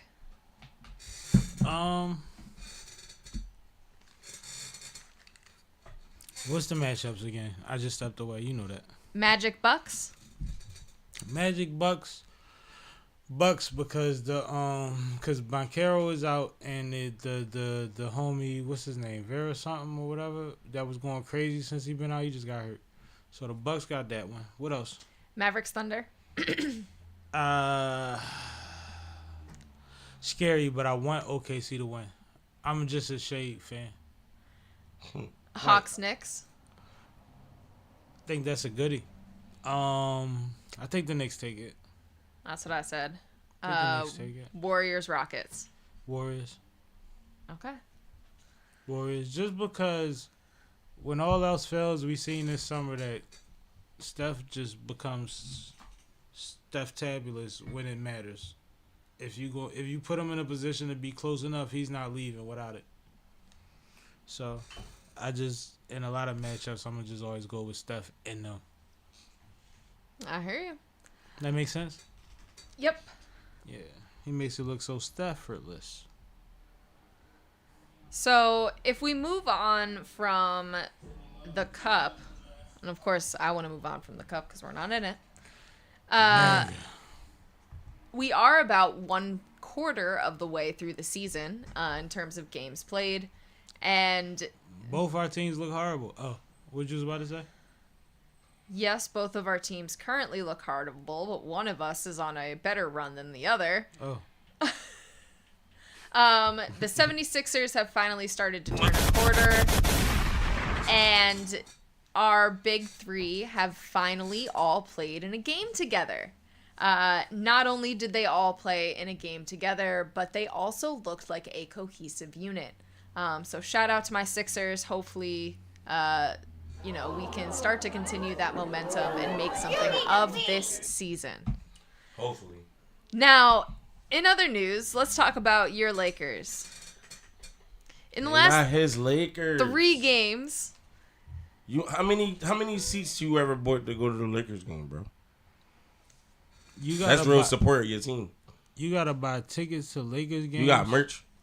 Yeah, I do. I just don't wear merch. I'm not a sports memorabilia Nah, wearing just fucking guy. with you, bro. But I don't like that I've been a Lakers fan. shit. I've been a Lakers fan for over 20 years. I don't like that trading shit, dog. You from Philly, bro. I mean, it wasn't really a trading thing. It was like I was a fan of Eddie Jones and Nick Van Exel. So if they go to the chip, you gonna go to the game? Hopefully, one day. Right. You know, you work towards it, just like the motherfucking projects with all the shit on the wall that ain't never been to a game. No, I get it. I'm just you work towards it. It's all good. I'm just spicing it. No, it's gonna be okay. so while the Lakers started off their season hot, I'm also from Philly, so you know Kobe, Cobbs Creek. Anyway, let's go. You're not from the city, you're from Lower Marion. No, but what I'm telling you is I got to see shit before niggas seen shit. No, I get it. Yeah, that part. all right. So while the Lakers started their season hot, in the last 10 games, they have gone 3-7. It's been not so great for them. How do you feel, Sam? I feel like anytime that the Lakers are not going to win, this is what it feels like. What kind of changes do you think need to be made? I mean, it's too early to know right now because I've been watching. I've seen most of the games, and we have sparks. We have moments. LeBron has takeover moments, but one of the things that's on the table is, does LeBron need to stop fighting to play 82 games? Right? Which I think may need to be looked into. Like, as much as we respect the specimen that he is this far into his career, at the same time, we got to be realistic about maintaining him at a certain level, right? And his numbers are great for somebody in their 20th year. But, you know, we got lesser motherfuckers that's younger than him taking nights off to make sure they body right. Even Anthony Davis, who's right next to him, has been doing it forever, right? So I think that might be part of it. I mean, J.J. Redick is still a brand new coach. I think that we've seen a big push from the Lakers players to try to say it's not the coaching staff, which I think is a little sketchy. Because I think we're too early to say it's not coaching unless you know something we don't know beyond, like, something we can really see from an analyst, like the professionals are analyzing y'all. You see what I'm saying? Right. So, like, people that know are saying, no, this look funny, that look funny. But at the same time, we got to remember the coach is LeBron's pick. Right. So we definitely can't say, I picked the wrong nigga for the job. Right. You see what I'm saying? So a lot of it is weird in that way, where it's like it's hard to kind of trust the player's response because, one, it's too early for them to even be saying that type of stuff. And I got something to say about your Eagles now that you mention it. But there's a lot of variables here. So before we get into football, and I'm not trying to make excuses. I'm not talking around it. I'm in the middle of figuring out what's going on myself. let's check in with the top of the conference for a second. The Western Conference is tough. So overall, you guys are only 5.5 games back. Yeah. The Western Conference leader currently is OKC. Right. With the Grizzlies right below. Right. Then the Rockets, Mavericks, Warriors, Clippers. I don't believe in the Rockets yet. Or the Clippers. Timberwolves are still below you guys. So they're also still struggling. Yep.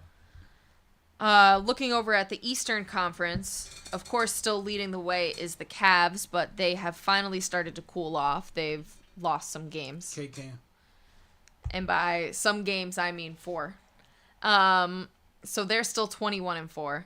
The Celtics are then in second. Then the Magic, the Magic looks real tough, and they've been a sleeper team for a while. So it's going to be interesting to see. Are you okay over there? I just whooped his ass. Y'all ain't even see it. It's cool. It's over there. Yo, he's slow, yo. He like really remedial. Like. So like I said, the Magic is a sleeper team. So we'll see if they continue to run on this hot streak or if they start to cool off as the season continues. Then you have, of course, the Knicks, the Heat, the Bucks, then the Hawks, and that kind of rounds out the top of the conference. So yeah, that's our NBA update. Did you have anything else you wanted to add, Sam? No, I still think that the season is exciting, even with all the injuries that's been going on this season. But we kind of grow to be used to that, and I think it plays in. We still talking about load management and time management and taking care of your body. I think when you train your body for 82 seasons, you got a better chance of making it through. And I think once you done been through enough 82 seasons, you adjust. 82 games? 82 games. Yeah, once you play 82 games, my bad, 82 games. And the crazy thing is about LeBron, he's always played 100 plus damn near every season he's been in the league. Facts. So it's like at that point you adjust, but when you make your way through the league, you train to play 82 games because that's the best way to play 82 games. Yeah. Once you get to the point where you done what LeBron has done, it might be not so much as a. Because, in the beginning of the season, that's what he was fighting against. Or last season even, when they started with time management, he was like, I hate it. They even showed it on a Netflix special. when he was cussing them out on the sideline like this some bullshit. I can still produce, but at a certain point, we gotta protect you from yourself, and that's with everything. There always comes a point where somebody has to protect you from yourself when you're a super high level anything, right? Yeah, so I think that's where we at with the Lakers, and I think that coaching might be an issue. Because Darvin Ham was a sweetheart until he was gone, and then it was like, yo, that nigga, they wasn't even listening to him. Did you see the timeouts? And it's like, we didn't know. Right. Brian kept saying he loved him. Right. And you know Brian do that. He was keeping it peak. Brian will tell you that he loves somebody, and then the next day, give you the perfect response to this shit, and you never know he turned that knife. You stuck it in the back, but you twisted it so the wound was closed. You see what I'm saying? That's real nigga shit. You're supposed to handle your shit indoors. So you don't realize Brian is very presidential. You know how they say presidents try to present a good face, and then they got that person behind them that do all the dirt? Right. And all of them got it? Yeah. So, yeah. And La Costa Nostra is the underboss. Yeah, it's this consigliere. Yeah. All right. Check me out. Let's take a sports break and talk about Cardi B. I know some shit. All you, Sam. So I didn't know who that was on the thumbnail at first. I was like, who is that? Cardi B's ghostwriter has come out a few times recently. Nobody cares. Came out recently. Well, I think it's interesting for a reason. Let me get to it. I'm just playing. He came out and he said, yeah, I'm her ghostwriter. And it was around the time that she said she spends $3 million a month, which I think is important. She spends $3 million? $3 million. She went on a rant recently and started pulling out receipts of how much she spent on jewelry recently and all of that. And she ran down, and it came down to a point where she or they said she spends $3 million a month. He was on his joint saying, I'm not somebody that never hated on her. I always was down for the cause. I was riding. I didn't need immediate gratification. Right. I knew that we was building on something. But at this point, you done took care of a lot of motherfuckers, and you ain't did nothing to help me get further in my situation. Which is kind of like, you know, everybody wouldn't handle it that way, but it's not necessarily thirsty if it's this far longer. Now, the reason I'm talking about it, and I think that it's important, is because what's been missing from Cardi since the time frame, and he breaks down that she got his deal because of her. He breaks down that Bodak Yellow came out after she got her deal. You mean she got her deal because of him, you mean? Yeah, she got her deal because of him. Wait, well, who we talking about? Party? No, it's a guy. I forget his name. My bad. It's been a long pot. But he's been coming out publicly and saying, like, no, the deal was from me. Bodak Yellow came out 3 or so months after she got the deal. How did she get the deal? Ask her how she got the deal. What was it based on? Was saying it was based on his writings, right? He's also saying he doesn't care about the fact that he's going to get backlash and could get blackballed from this. But what I think is interesting about it is Cardi put out the album that went crazy, right? Right. And then since then, she's publicly on platforms and on her live streams alluded to and confirmed that she's afraid to make music. She doesn't know how to attack these different vibes. She doesn't know how the public is going to take her.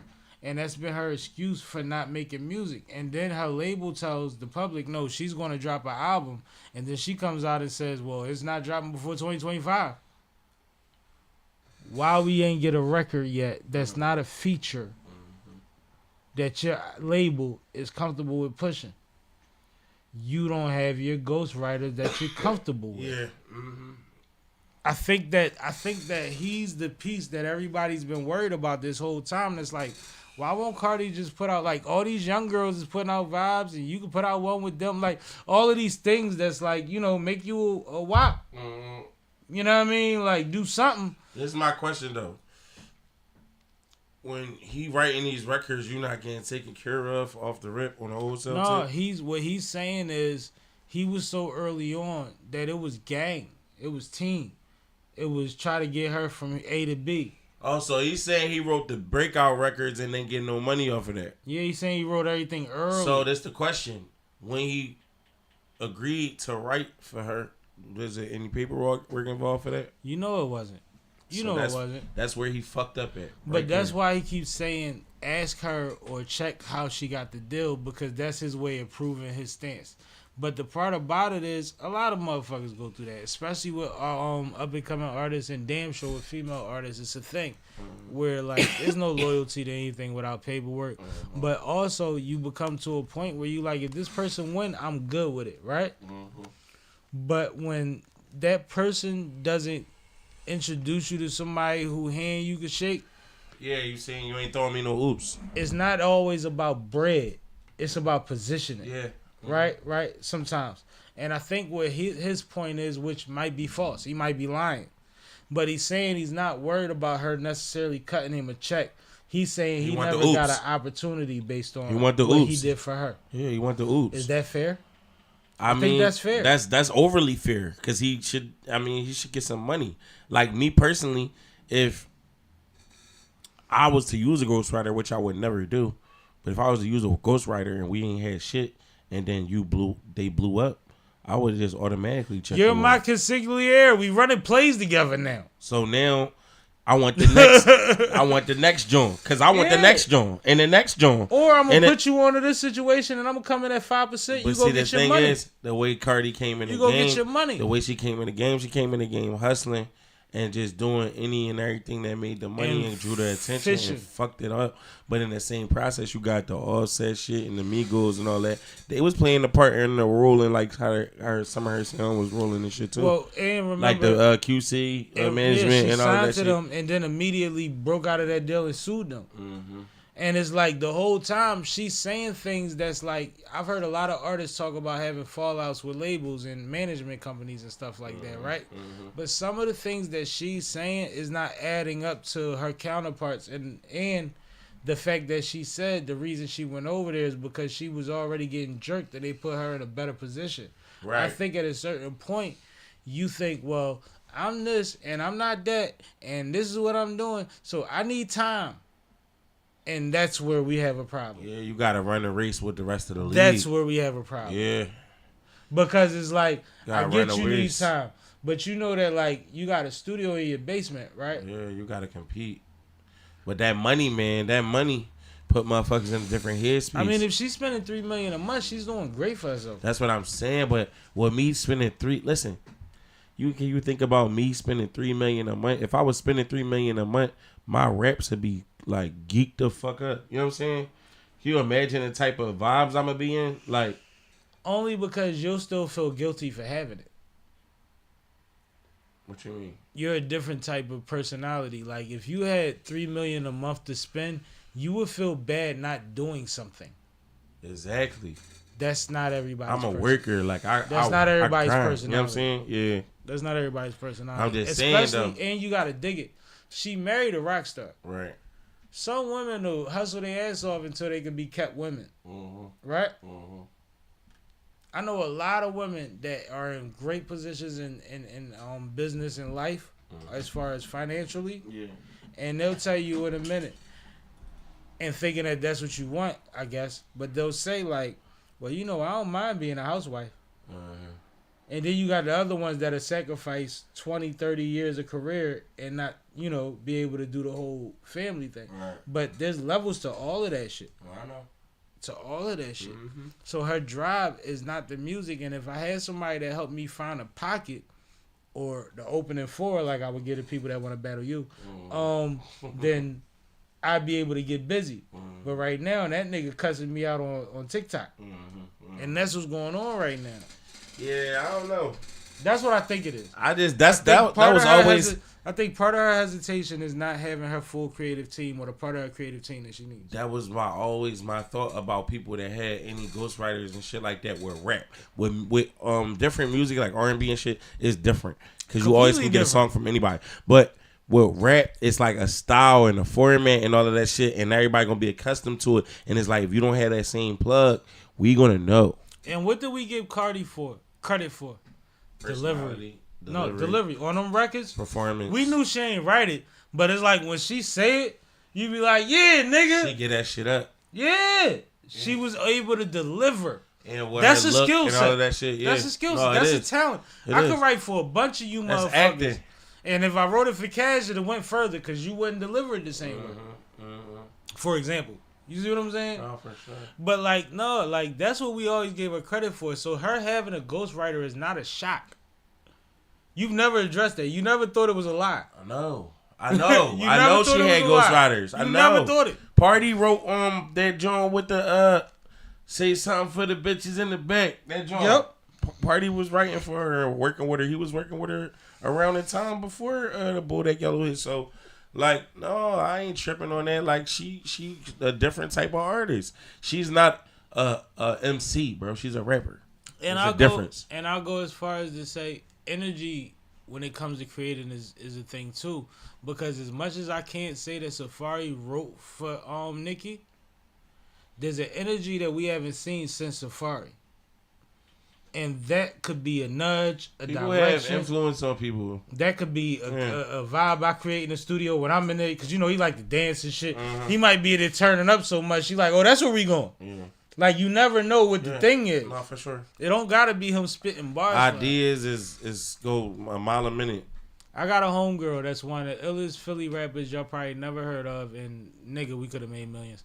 But she would bring me beats that y'all would send her. And we would sit in the car and I'd be at happy hour or something. And she'd be like, I just need, like, what is this? What do you hear? And I would give her a direction. And she would pull off. I'd go back in the bar. She'd come back the next day with a whole song. And it'd be intricate as fuck. Like, for example, I say, Devil in a Red Dress. Give him that. Then she kill that. And she bring another vibe that's still kind of, like, mystical. Right. And I'm like, give him Illegal in Blue.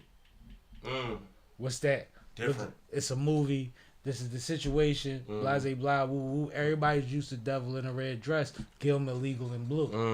And then she do that. You know why? Because she's a brain. She knows how to convey. She just sometimes listen to music and she's used to music being finished. She doesn't understand how to get from the creative to the pen. And sometimes she needs a nudge. Right. You know what I'm saying? But she bodied everything. Right. It's different. Like, you can't judge certain shit. That's not me ghostwriting. Right. I do deserve a little credit, though, if the shit go platinum. It's like producer. Yeah. Literally. But I would Literally literally... driving a direction. I'd be at chick crib. She'd be like, just come outside. I'd be like, nigga, we playing spades. She'd be like, give me 5 minutes. And she'd play me 2 beats and be like, what do you hear? Just tell me what you hear. Like, I'm not tripping. And I'd be like... It might be her comparing that to what she already heard, though, too. But the thing is, all creatives create differently. Right. So sometimes you have energies around you, or people like I seen people pay for a studio session for her that was $200+ an hour, and when they was giving her direction, she was like, "All right, cool, rude, come in the studio." Yeah. And they was getting frustrated, and then they started working with me because I had to be the conduit. Because they would explain the technical, and she'd be like, but that's not what I'm trying to do. Yeah. How that's going to look. And I'm like, it look like this. And she like, okay, so how do I do that? And I'm like, say fuck it. Or get dark. You know what I mean? And she would do it. So they started working with me. So it's like we create different, man. But like, I'm not writing for her. Right. Not writing for her. No, it's just driving direction. Yeah. So, ideas and thoughts. So I understand that shit, and we understand that as much as a nigga think he got the world on his shoulders when he got to go in there and lock in, women, you don't know what they dealing with. Yeah. Man. You don't know what they dealing with. Yeah, I ain't beating up on her for that shit. No, I'm not. I would mad beat at up on Drake for it, but not her. No, Cardi is what she But is. Drake is a singer. You know what I'm Cardi saying? is a great entertainer and a personality. Oh, for sure. But she needs to find another writer because they need the music, yo. You're about to lose. Glorilla is #1 on the joint, and what's her name? Rhapsody is #9, and you somewhere in the middle, and it don't even make sense this year. Glorilla shouldn't be over Rhapsody, but it is. Did you hear Gloria? Yeah, I heard some shit off of it. All right. She got the same flow. She basic. And I'm not saying she should be over She Rhapsody. can rap though. But the list isn't based on better; it's based on hotter. Hotter. Yeah. But you know what that? What we just was talking about. What that got to do with?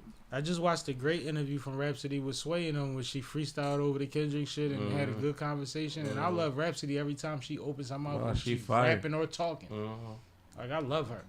But I'm just saying, like, That's the game though. that. I mean, you know what's crazy? It's the spider web. it's the spider web is so crazy that it could be the difference on going to Kai stream or not. Right. That's crazy, right? It could be the biggest play, but you ain't locked in with them motherfuckers that's on that. And you're not against it. You just don't got the. I don't got the end. Yeah, exactly. Yeah. Little nigga lit. And if you got enough pride, you're not gonna dick eat your way in. No, because you got great relationships that's giving you they plays. Right. Like, they helping you. Right. But like it's just so funny that sometimes that can make the difference Bro, nowadays. that shit made the difference with me in a lot of cases. I ain't never want to do that shit.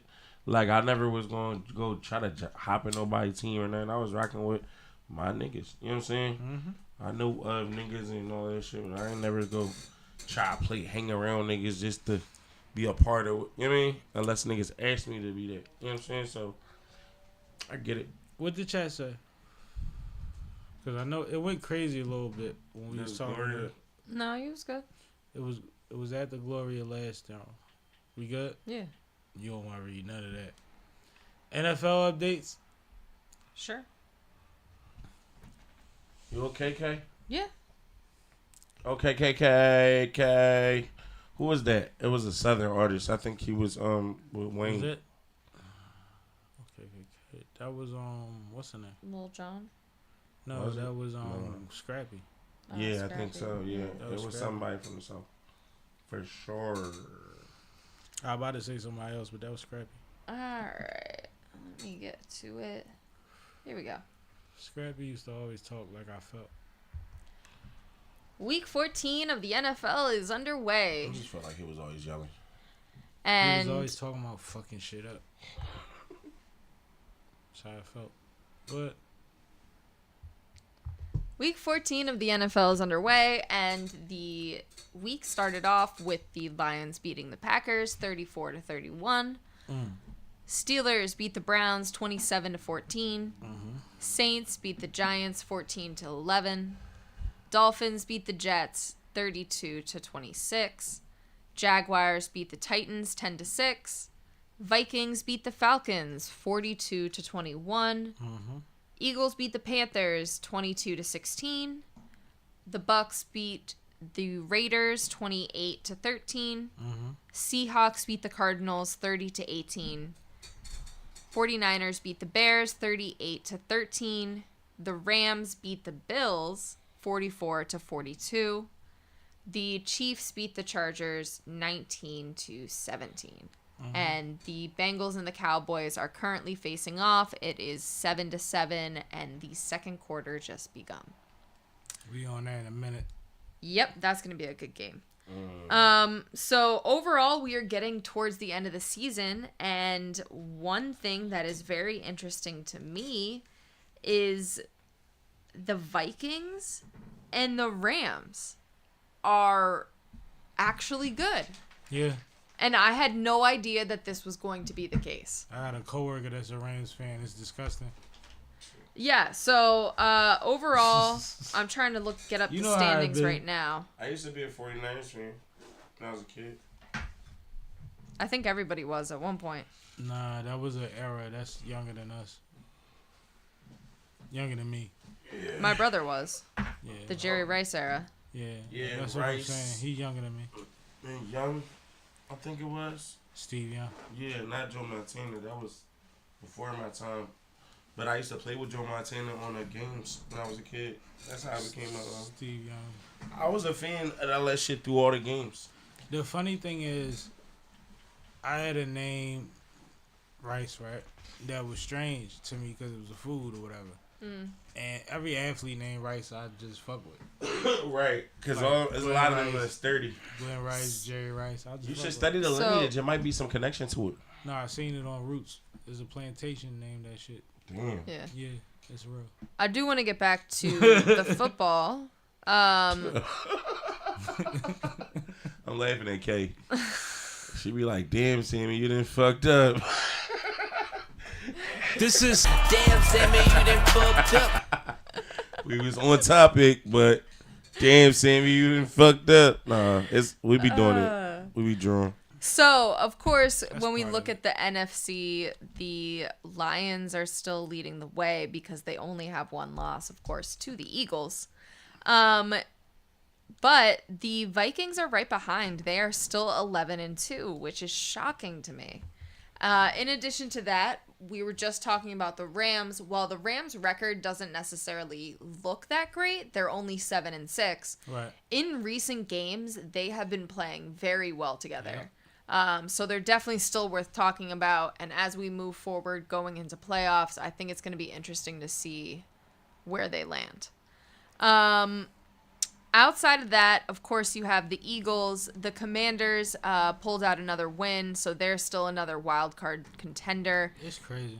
The Seahawks are actually still up there, 8-5. Yep. Although in recent games they have also started to cool off a bit. So it's going to be interesting to see if the Rams can overtake the Seahawks. Although they did have an impressive win over the Cardinals this weekend.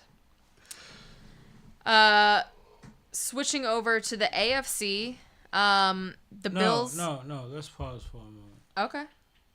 Have you seen the recent comments from the receivers about your quarterback, Jalen Hurts?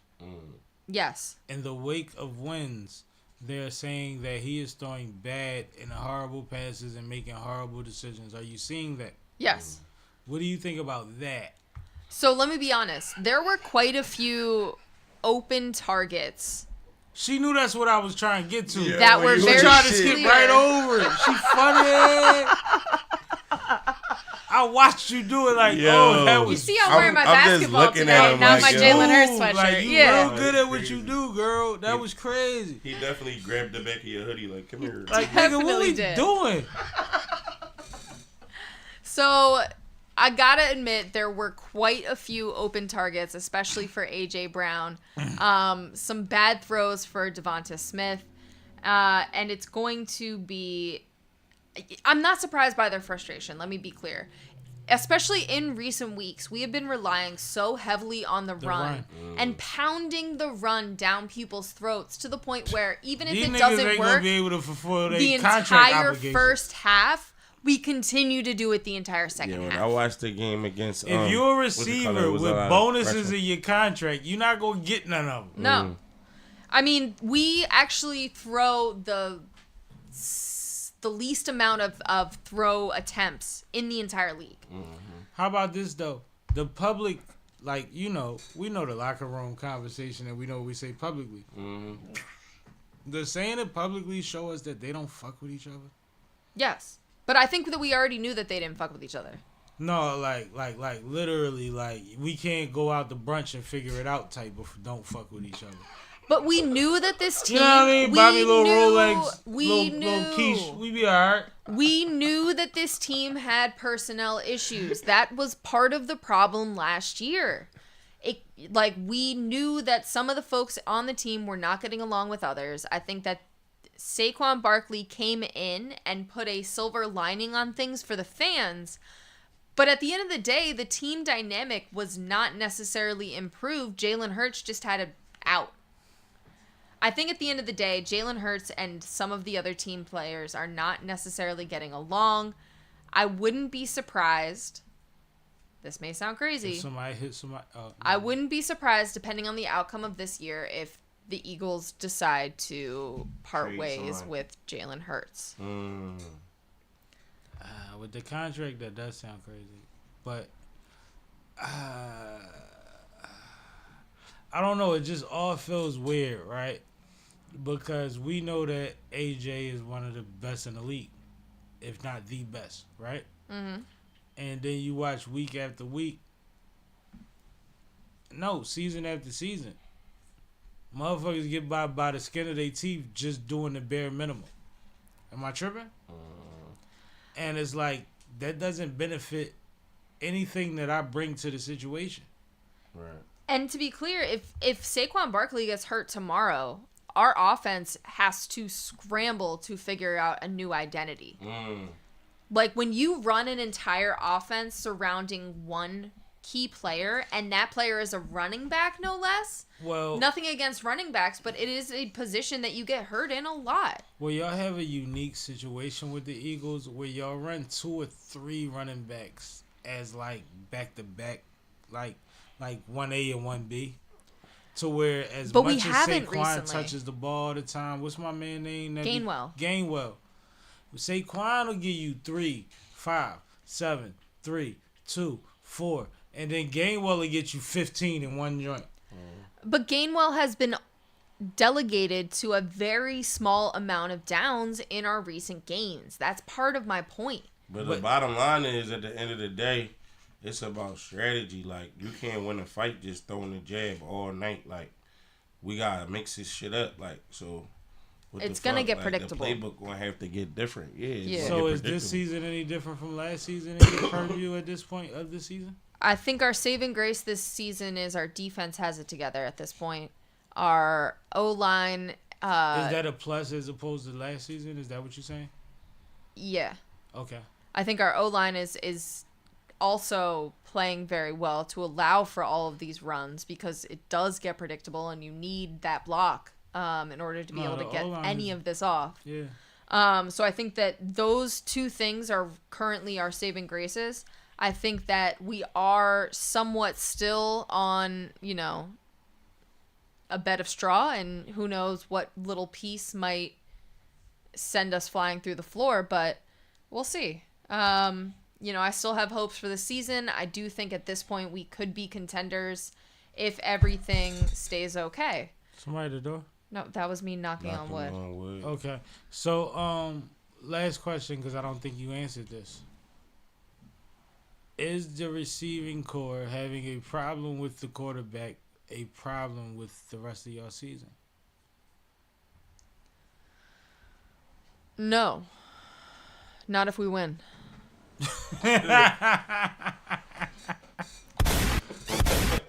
I think because it came out in the press, there's going to be a locker room talk and some fences mended temporarily, and next game you might see a little bit extra pass play calls than you would have seen otherwise. But then I think after that, it's back to business as usual. Who's the number one person that you see snapping on the sideline to a quarterback? A wide receiver, right? Right? Mm-hmm. Like during the game when they cut to the sideline, who the one that be barking on the coach and the quarterback? Yeah, it's the wide receiver, right? You think I haven't already had these talks with you in the locker room before I told these motherfuckers? Because I spared you on the sideline. You think I skipped the locker room and went to the press? No, but I think... It might be irreparable. Yeah. I think they're going to have a conversation. She said now they having a conversation. Saying that the receivers got problems with I Galen? think the coaching staff is going to get involved. And I think the offensive coordinator... I know that they were aware, but once they make it a problem to the press, the squeaky wheel gets the oil. So the offensive coordinator is going to throw them a bone and hope that it's enough to shut them up. I think that that's what's going to happen. The funny thing about it is y'all have an offense that has been relying on one thing so far, that if they get thrown bones, they're going to look like bones if they're not consistent. Because you can't just shift everything tomorrow. Right. So it's still going to put motherfuckers in a situation where they have no shot at hitting their bonuses. Well, and that's what it really comes down to. Part of the issue is what Irvin always say, I'm always open. Part of the issue is Jalen Hurts has become so reliant on the run that he doesn't see anybody as open. Well, I think and that's what's weird about it too, right? Because not only is he focused on the running back, he's running also. He has a high percentage of the touchdowns this season. Yeah, I'm just saying that shit don't make no sense. We got to mix up the playbook. But if you know athletes, like, if I get you all the way down there and then you get the touchdown, you know how frustrating that becomes? When they compare me to lesser receivers, wideouts, right, based on numbers, based on stats. Based on touchdowns. Yeah. It is corny, but shit. Like, it's really weird because it's like... I mean, you gotta up your game. In sports, you do what you get away with. Like, if it ain't broke, don't fix it. You gotta get more yards then. But receivers are high-profile people. No, I know. And it's always been a position. And it's a lot of if-thens and contracts. Wide receivers is like the point guards of the NBA back in the golden Yeah. Like, you know what I'm saying? Like, So and they trying not to pay running back shit. right. let me get back into the AFC standings Okay. because you interrupted me before I could Yeah, get there. because you didn't want to address that.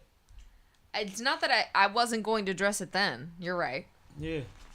I want to do it now. You could have addressed it later. All right, No. looking at the AFC, of course, you still have the Chiefs in the top position. They are 12-1.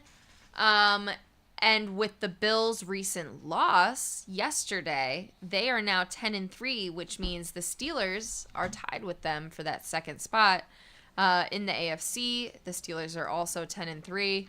And then right behind them, you have the Texans, the Ravens, the Chargers, and the Broncos, surprisingly enough, all sitting at 8-5.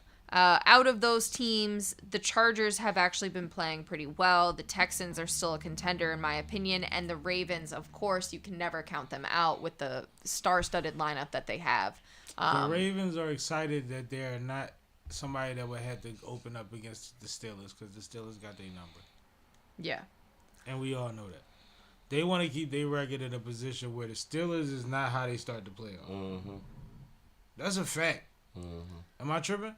No. So we shall see where the rest of the standings shake out. Why is Lamar Jackson so inefficient against the Steelers? What is it that they do? I know divisional rivalries and we play y'all more and we study you because it has a different purpose. But like Lamar, The Steelers have a great run defense. Lamar Jackson is like They shut down the run in general. that's his kryptonite. Literally. So you saying the run defense? Yeah. Okay.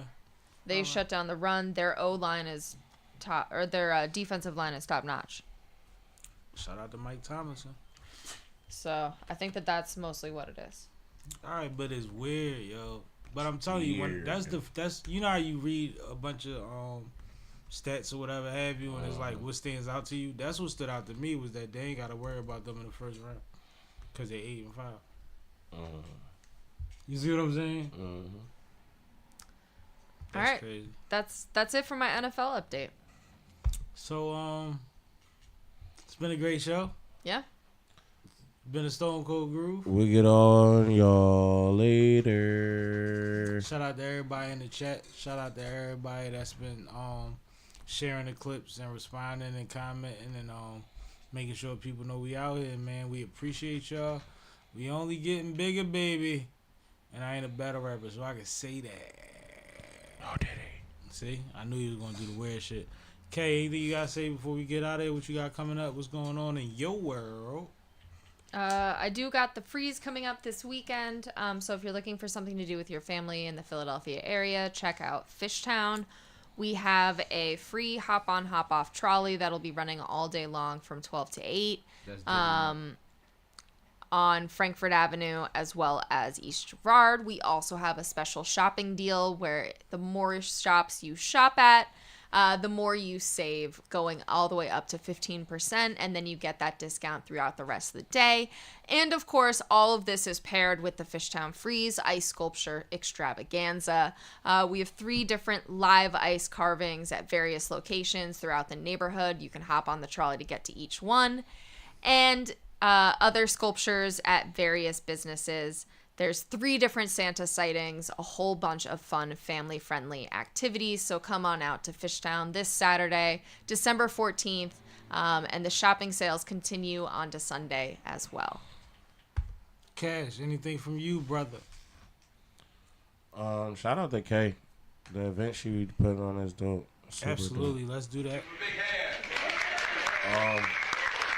I might slide it. I was supposed to. I don't know. That's what she just said. That every time I hear that date, man, it's spooky, man. But December 14th this year for me. Well, December 14th is the date that my little brother passed in 2020. God bless him. Rest in peace, Dion. Long live Dion. You already know. Well, also this year I just gained another angel. My cousin Peggy passed away, so her funeral is actually on the 14th as well.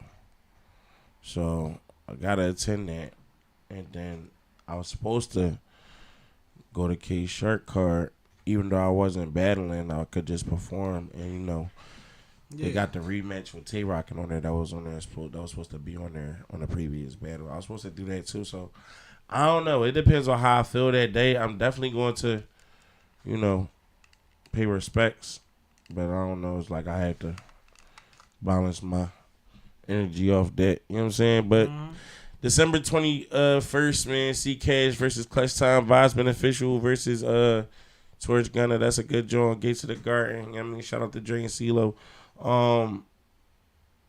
CCASH, the album out now, man. Expect them videos coming real soon. Some crazy shit. And I'm dropping them like at least like 6 to 8 weeks apart. Like, we ain't even gonna wait. Like, we just gonna keep pushing. You know what I mean? CCASH. Follow me in my new page at The Real CCASH.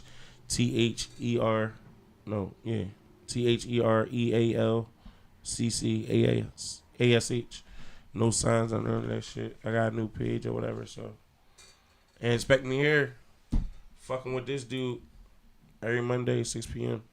in the lovely Decay. That was weird. Weird ass. Okay. G.I. Joe gun. Shut up. Anyway, know that we thinking about how we gonna structure this thing. We got some ideas for the future. The New Year's coming through, so you know we gonna make them debut. We might be going live more often. We probably actually will be going live more often. Look forward to that. Give us your feedback. Let us know who y'all want to pull up and co-host. Let us know some topics from week to week. We don't mind suggestions. We ain't gonna guarantee Nathan though. Outside of that, just know that anything that's been neglected starts being healed through overcorrection. So don't take everything. Bar. So don't take everything personal. Sometimes just know that these entities have been underserved, and right now they having a moment. But when all the dust settled, they still not going to be exactly where they need to be, but they'll be closer if it's overcorrection in a moment. That's how things go. That's just society. That's just the universe and how it works. And I would ask Kay if that's true or false. True. Exactly. So on that note, man, just run your race and pray for the people that's trying to get their moment, and make sure that everybody else around you maintains theirs and grows in the future. Because that's all we can do. Stop overreacting to nonsense. It doesn't really concern you that much, and you don't really care. Sippin', I'm sippin', I'm sippin', I'm sippin', I'm sippin', I'm sippin', I'm sippin', I'm sippin'. This is Sippin' with Sammie. I am Mr. Fly Shit Only, the one and only Sippin' with Sammie. Sam Malone, Barstool Rug. If you ain't sippin' with Sammie, you ain't sippin' right. Please get your fucking life together. This is Damn, Sammy, you done fucked up. Thanks, Sammy. Yuppie transplants. Move the fuck out. Get out of our fucking city. You ain't even fucking born here. Tired of you motherfuckers.